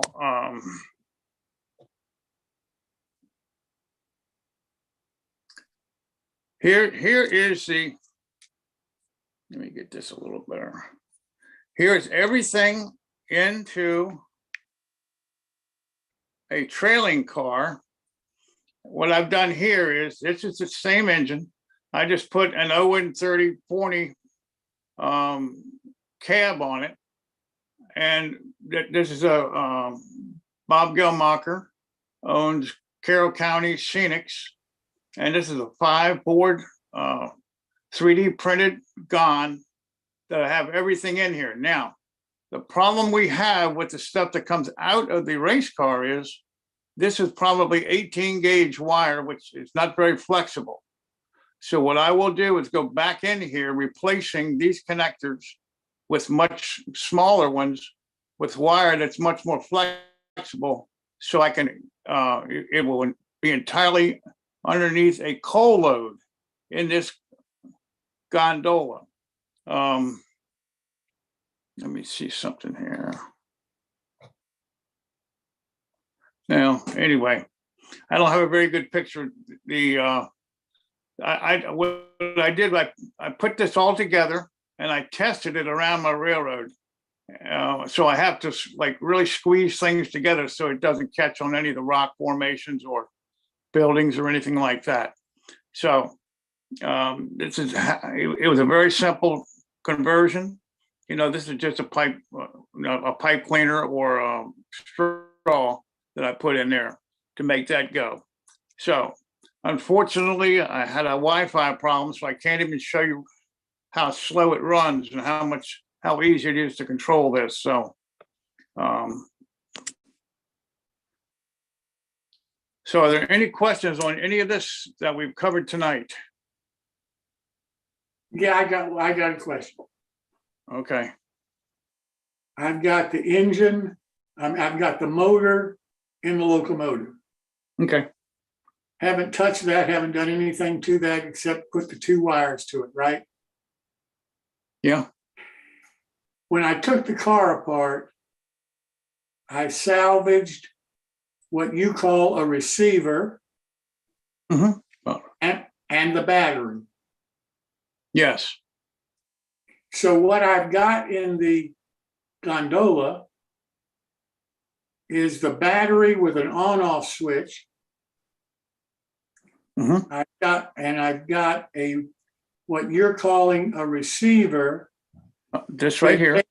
That takes that battery power and makes the motor operate. Because it's getting a signal from the transmitter, which looks like a pistol grip. Okay. But that's not in the gondola. No, that's separate. It's like you holding that thing that you have to. But I'm not talking about anything except what's in the gondola. Okay, if you turned that on right now, it wouldn't do a thing. Okay. We'll do nothing. Hey, Jim, this is Phil. Let me explain. I think it's simpler. So an RC car has 2 controls, right? You push the button and it goes faster or slower. So that's running the motor faster or slower. And then it's got a knob and you turn that and that moves the wheels back and forth so you can steer. But clearly steering in a locomotive is irrelevant. So you just ignore that. Basically, all Steve is doing, and it's brilliant, don't get me wrong, in its simplicity is brilliant, is he's taking the circuit board that feeds the motor in the car, right there, taking it out of the car and connecting it to the motor in the locomotive. So the whole system thinks it's still running a car, but it's connected to a motor on a locomotive. So there are 2 pieces to do that. You got to take that little circuit board out and you got to take the battery. And those are the 2 things that come out of the car and get moved over. But it's all connected together. I can take it all together. You just take it all out. It's literally like taking the car away from the motor and adding the engine back around it. Right. When I take the protective coverings off of the motor, which is something so the kids, don't get in there and swallow or whatever they do. This right here is actually connected to a motor, which is very similar to the ON30 motors used in the Davenport. It almost looks exactly like it. And then it's in a linear form. Okay. It's about 6 inches long. And what I do then is I disconnect this from the motor that's in the RC car and replace that motor with the motor in the little diesel unit here. Everything else, there's nothing else changed here. This is just like it came out of the RC car. Everything here is the same. And all of that goes in the gondola. Oh, yes, yes. All of that in the, see, all that is in this gondola here. Now, I will go back in and make smaller gauge wire here, smaller gauge, so I get more flexibility, and it will actually lay down there, and you'll never see this again. Right. I will replace I will upgrade these fittings right here, all this, and I will use a smaller battery that is flat. It's not, does not have it will not run it as long as this one. This one has 600 milliamps, and the one I'm going to put in there has 250. So obviously it's going to run a third of the time. Okay. So when you go into different scales, you run into space situations, space in tenders, space into locomotives, even space in trailing cars. So if you get into N scale, this will not work. You'd have to go to a different RC car, which is going to be have the same stuff probably, but it's going to be smaller. Some of the little micro mini cars would probably have something that would work for N scale, but may not have as good as control. You know, the amount of control as far as the speed, the ESCs, electronic speed controls are called, would vary. Okay, so you might not have as much control. Now, they have used this in HO3, but there are other systems which can be used that are smaller, which can go in the smaller scales. Obviously, space is a situation in N scale. Now, N scale has DCC and sound already in it. So we could probably maybe substitute a battery and run it right into that, depending on what it is. Some of these systems, like balloon omnis and things like that, are kind of, I'm going to say, a DCC-based system. In my experiments, I tried to use batteries into straight DCC boards, and what it is, the batteries put heat through that system and burned up the boards. You'd have to have some other kind of electronic device to offset that heat. These boards would only take so much heat in them, you know, before they'll just burn up. But I've tried a lot of things. I've had some failures, but this is the absolute basic. And you need, for what you need, Jim, is the next step up. And that could be, you know, next week we're going to have Loco-Fi on. It could be a Loco-Fi system. It could be other systems, but you need more voltage because you're probably in a brass or an older engine, which is going to draw more current. And if 3.7 volts won't run it, then this system will not be effective for you.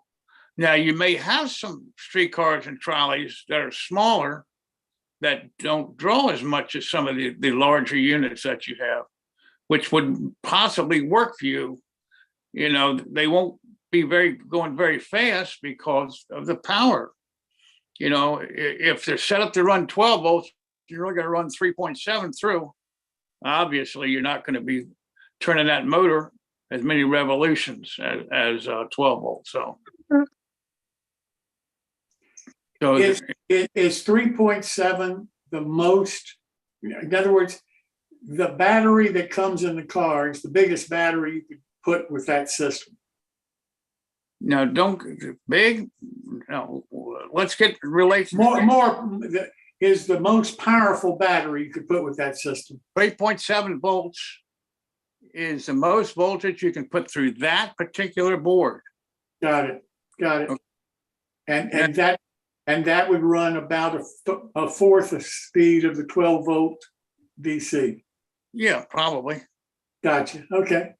Now, I mean, you know, some of these, like this thing here, if you opened it up, it'd go like 150 miles an hour.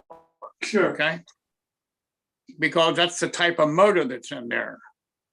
You know, it doesn't draw any current at all. So if you put 3.7 volts in, it's going to just fly around there. Yeah. So, you know, and what you have is you have a larger motor, probably. Without seeing it, I really can't, you know, tell you what you have. But as Bob suggested, put it on the track and turn it down to the track until it just starts moving or gets a speed that you like, you know, and see how many volts. Take it off. Or put your voltmeter on the tracks Right. turn the volts up to 3.7 and see the speed, because Right. that'll be your maximum speed. Got it. Got it. And if you can live with that, then this system works for you. A lot of Gotcha. people like to run their trains quicker. By the way, I was looking out on Amazon and eBay, and I don't know whether you all have seen those controllers that people have. They're about this big, and you usually hold them in two hands and you use both thumbs. That system looks interesting. It looks like it was about $60. I think that runs at a higher voltage. It's got a much bigger receiver in there, but it's also got like 10 functions. So that might be something that, you know, could be adapted for a larger engine. Matter of fact, I got one sitting in the back. I started taking it apart. It's got like 4 or 5 potentiometers in it, so it's got some promise. Yeah. So what would be really interesting is the Blue Nami as a comparison. Because I mean, for somebody like Jim, what that he can do then is take his DC powered layout, pick 2 or 3 engines that he really loves, put a Blue Nami in them, control them from his tablet, and have sound for those 2 or 3 engines. And you know, the cost structure is probably, by the time you get to those more expensive cars and controllers, if you go to the kind of the next level of car where they're not a prepackaged box thing, but you're buying a car, you're buying a motor, and you're buying an RC control circuit, and you're buying the handheld controller, you know, the people that do this that are much more, that stuff gets a lot more expensive, I think. Well, Locofy is coming on next week. And Locofy is another option too. So both Locofy and Blue Nami enable you to have a locomotive that all it needs from the tracks are power. Yeah. Now you So, know. so you know, if you take, but here's the thing. So if you take 12 volts off the track and you run it through a heavy duty 10 amp rectifier, and you throw a huge, you know, you're putting a trolley together, so you could put a fairly heavy duty keep alive on it. I mean, you've got something that probably ignores most of the dirty track that you might have. But if you're running DC, you're keeping your track relatively clean anyway. Yeah. Right. So that, I mean, and this is the interesting thing. I mean, the beauty of, I think, what Steve has done, he's made a way for somebody to go 100% wireless, 100% wireless in their layout for very low cost. But if you've got a bunch of DC engines and your layout is already wired for DC, then converting everything to wireless so you can ignore your wiring probably doesn't make a lot of sense. And if you clean your track up with mineral spirits, put NOx on it, and then have keep alives in the locomotives, you're going to get very good performance. And I think it's a cost structure thing of what it costs you to do it in terms of effort and outcome. And then the cool thing is, now when you run those trolleys for your guests, you're running them with sound. Yeah. And that's the other thing is it depends on how important sound is to you. Yeah. I mean, I have all my stuff equipped with Tsunamis now, but I've had a chance to run on Steve Sherrill's layout and also Steve Fisher's layout where there's no sound at all. And it's not bad. Yep. And that's a sacrifice I'm willing to make in order to avoid the wiring and the all the other issues that you might have with a DC or DCC system. Let me ask you this: let's say that you're using HO scale small engines, small motors. So the race car system might work for that size locomotive. Does it make a difference whether that is straight DC versus DCC? In other words,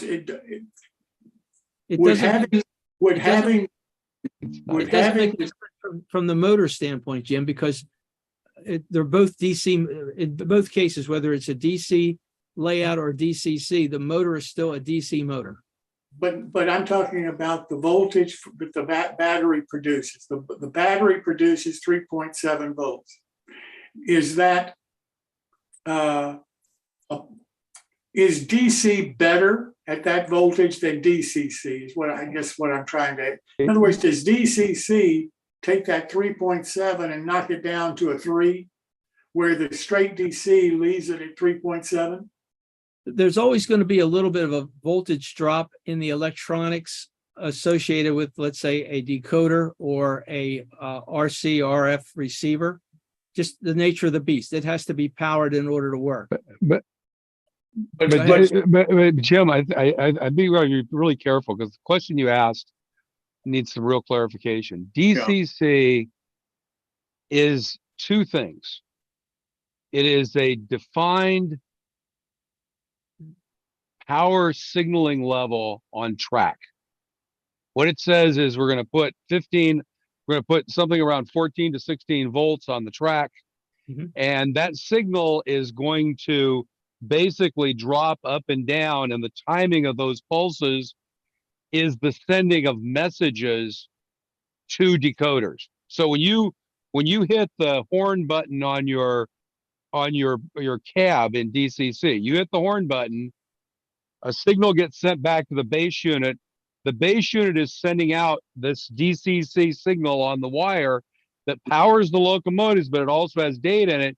It then sends out there and says, engine 110, blow your horn. And that little packet goes out there and everybody sees it, but engine 110 says, I'm going to do something with it. That's what DCC is. Motors always run on DC. Right. They're AC motors, but they run on DC.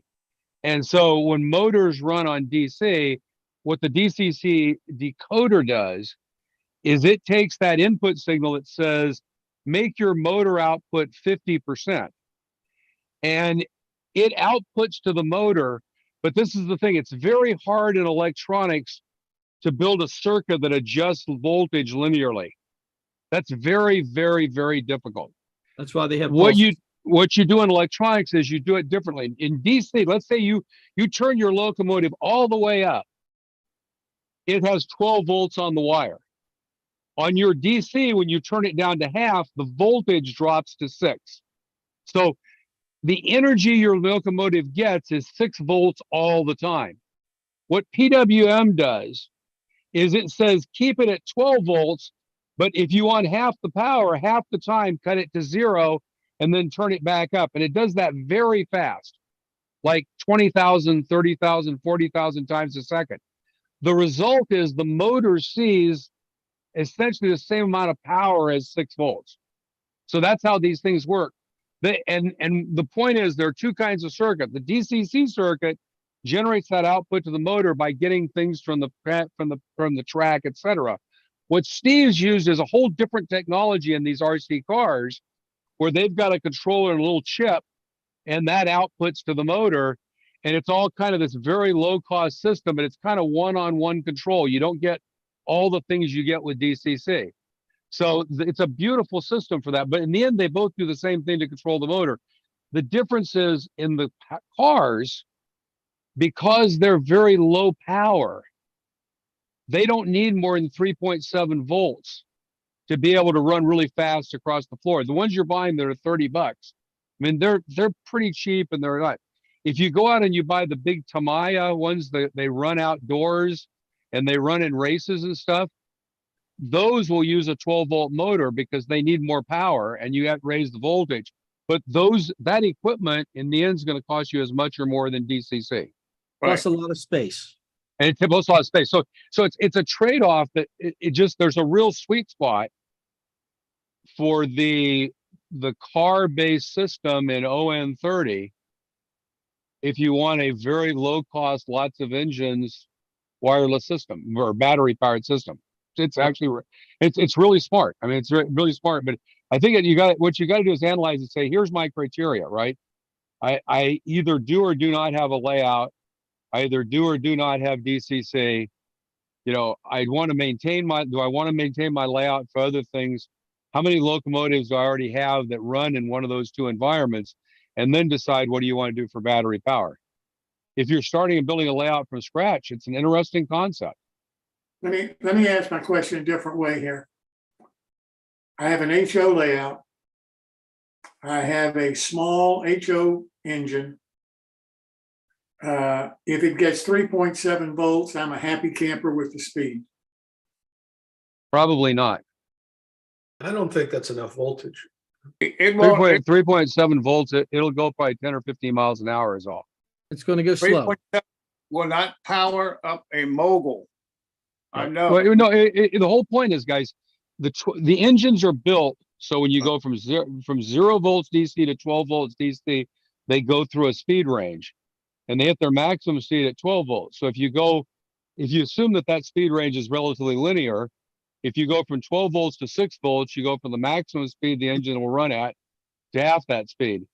Right. If you go from 6 volts to 3 volts, it's going to go down to a quarter of the maximum speed. So, if the engine is designed to run at 90 miles an hour on 12 volt DC, on 3.7 volts, it's going to run 25 miles an hour maximum. It's not linear. There's a lot more voltage. It's not linear. There's more voltage at the start to get it started too. Right. That's what I was and to get it creepy. But anyway, my point is, it's just 3.7 volts would I think it's going to be very, very little. The 12 volts. So really what we're saying is, forget the car that Steve took apart, because that's not feasible for anything. No, it works well for the ON30s the way Steve is using it. It works well for those because those engines, most people only run those at about 20 or 30% of power. But that's the HO engine that I'm talking about. That's the motor that I'm talking about, Phil. Yeah, you'd have to try it and see. Like I said, I think the difference with the ON30 is the ON30 stuff was built to run relatively fast. Then let me rephrase what my question is. I'm an ON30 modeler, and I have a small, very small 4-wheel switcher. Porter, yeah. With an HO motor in it. Yes. And I've got a 3D printed O-scale body on it. So I'm an ON30 model. Right. And I take the units that Steve bought for the race car, and I put them in a 3D printed gondola, and I hook the 2 wires to the motor inside the engine. Will that run that engine satisfactorily? Yes, absolutely. I've done it many times on Steve, Sherrill, and Steve Fisher's lad. It will run the engine. It's not going to run it fast, but it'll run the engine. I didn't say fast. I'm saying I'm happy at 15 miles an hour. I'm happy with that. It'll work. 30. It'll work. All right. Now, if that same engine and ON30, same layout, same everything, except I got DCC instead of straight DC that I'm running on the engine now. Okay. Will that race car still work for me? Run my DCC and my motor on in that engine? No. You'd have to disconnect the motor from the DCC, from the decoder, and hook it into the RC receiver. Therefore, if I go from DCC equipped locomotives now to battery power, I lose DCC, period. Right. Yes. Therefore, if I use battery power, I have to go straight DC with 0 sound and 0 lights, because I've lost DCC. Is that right? There's probably a way to wire it up. If you isolate the DCC circuit from the motor, and it's just running the sound, and your pickups aren't going to the motor, you could probably have both. Yeah, you could just put basically you put maybe like a double pole, double throw switch in, and you'd be switching back and forth between one or the other, depending on what you want to do. So if I use that, then I'm using track power sometimes and battery power sometimes. Correct. You could also wire it where the DCC has no control or no ability to get to that motor. It's simply going to the encoder, and the encoder is feeding the sound, and then you wire your battery system directly to the DC to the motor. So you have basically on board 2 systems. You could do that simultaneously. Yeah. How do I power the DCC? Right off the track. You just through the track. The only difference is your encoder no longer feeds the motor. Your motor is now fed by the wireless. So I still have to have track power. If you want DCC, if you want sound like that, DCC sound. Right. So if I go to battery power, and I don't want to have track power connected at all, I just cut all my wires, throw them away. Yeah. 100% battery power. Then I've got to run straight DC, period. You mean straight battery is what you're after? Well, yeah, but I mean, I can't go DCC because you just said you removed all the wiring. Yeah. So yeah, I have no wiring at all. So my battery power will only operate the motor, which means that I'm going from battery power. My motor is straight DC because I can't have DCC with battery power unless I keep track power for the DCC. Well, you'd have to talk to these guys, but there's probably analog sound at some point somewhere. Yeah. I've got DCC. No, look, I've got battery power with sound. Without any track wiring. Without any track wiring, I've got battery power with sound. I have now, it's not the RC car. It's another system that is very reasonable and it's very simple to hook up. I think when you hear Loco-Fi next week, you're going to see that he has that system. Blumenami is that system. CBP is that system. Hey. You know, there are systems out there, and we're talking about what I have is non-sound, basic battery power for small engines. Everything else you want is going to cost you more, and it gives you more things that you can do with your engine. But you cannot have DCC and battery out of the same unit. You can have DCC. You can have DCC through Blumenami and battery power. So, Bob and Steve, can I give you guys a challenge to talk to next week?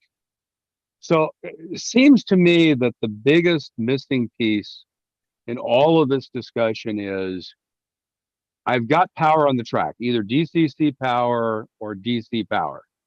So there is power on the track, but I'd like to go to a battery because that lets me do interesting things. For example, it's really easy to have power on straight sensitive track and leave all your turnouts unpowered. That's about, to me, that gets you about 80% of the value, or you have some tracks that are powered.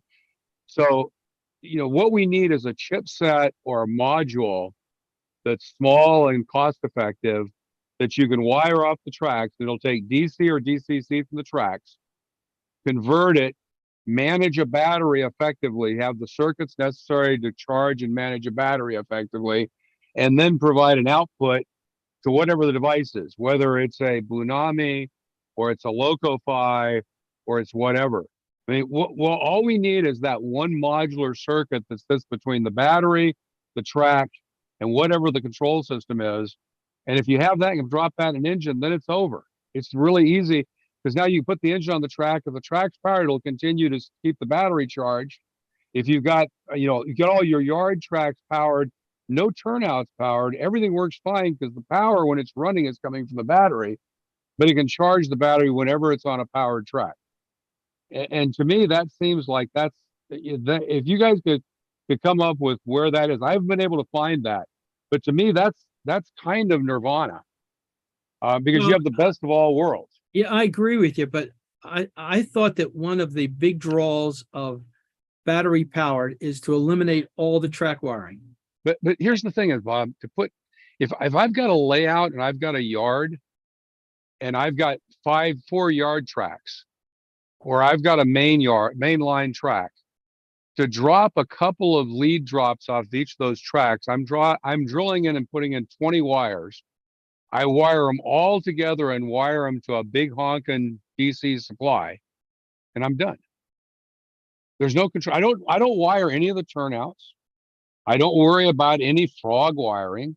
Because Are you that's all wiring being any done of the on that. main, are you wiring any of the main line? I would probably wire some of the main line just so you got the charging there, but you could make the decision that engines spend enough time in these track areas that they always stay charged. It eliminates the handling and the charging process, which to me was always the downside. I mean, if I look at battery power, there's only two downsides to it. The size of the components, which in ON30 is not an issue, and the fact that you've got to do something to charge them before you use them to make sure they're charged. You know, if it's charging is just kind of automatic as they move across the layout, you take that problem away, then it's just a matter of can you fit the components in? And like I said, the only thing you need to make that work is that one module. And I don't see anybody building it. It just amazes me. It's to me, it seems like, you know, an unbelievably simple business opportunity for one of these little companies that builds electronic components.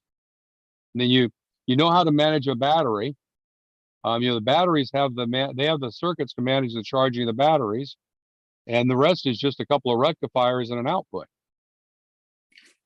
Steve, for me, the benefit of battery power is only one benefit. I don't have to clean track. Right. I don't have to clean my overhead. I don't have to clean the wheels of a locomotive, and my trains will run beautifully. To me, that's why battery power would be attractive.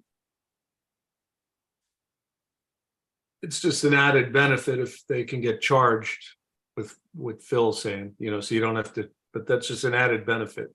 Exactly. It's not necessary. It's not necessary, but it's an option. No, absolutely. Yeah. It's not. Yep, absolutely. And that option is great as long as I don't have to clean any track to have it. Because for me, that would be my draw to battery power. Never have to clean the track or the overhead wire again. Right.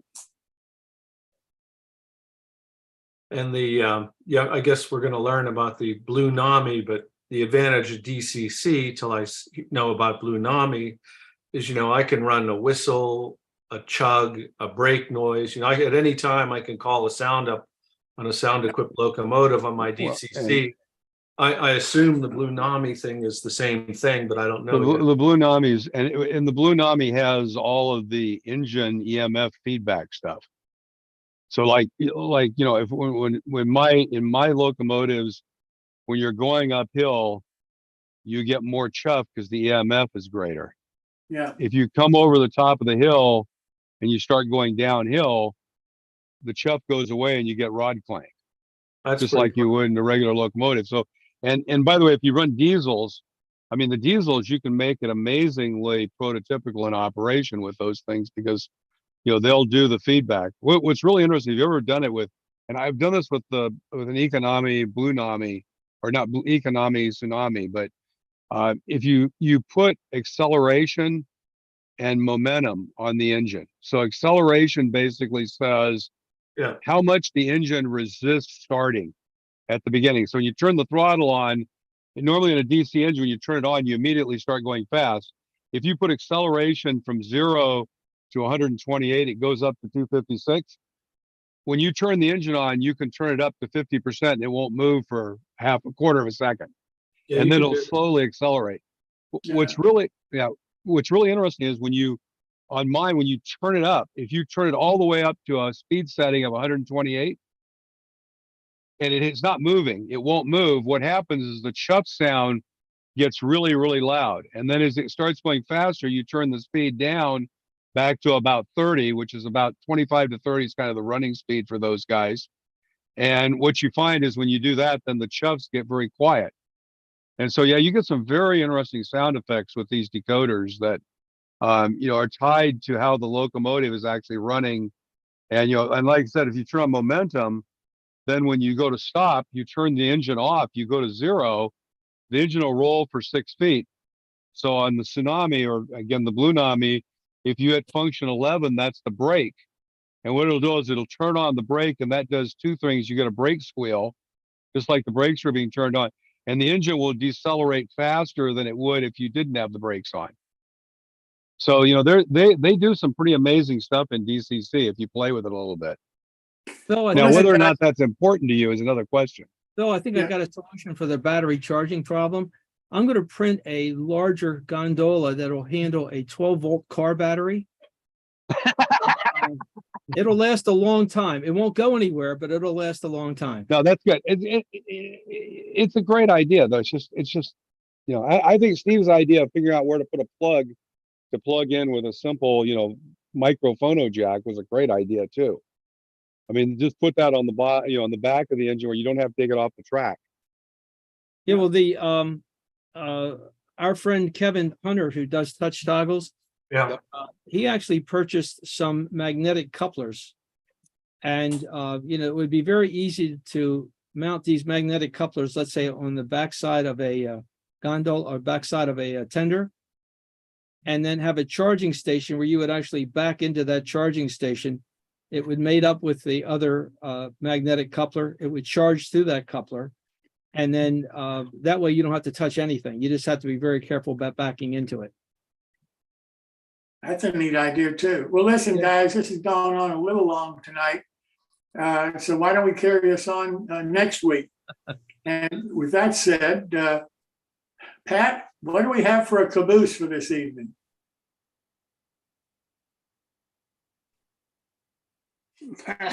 We go. Right, so what's smiles, okay? It's not Mr. Stain after all. And I think what's the blue guy, Michael, as well. Thank you, Michael.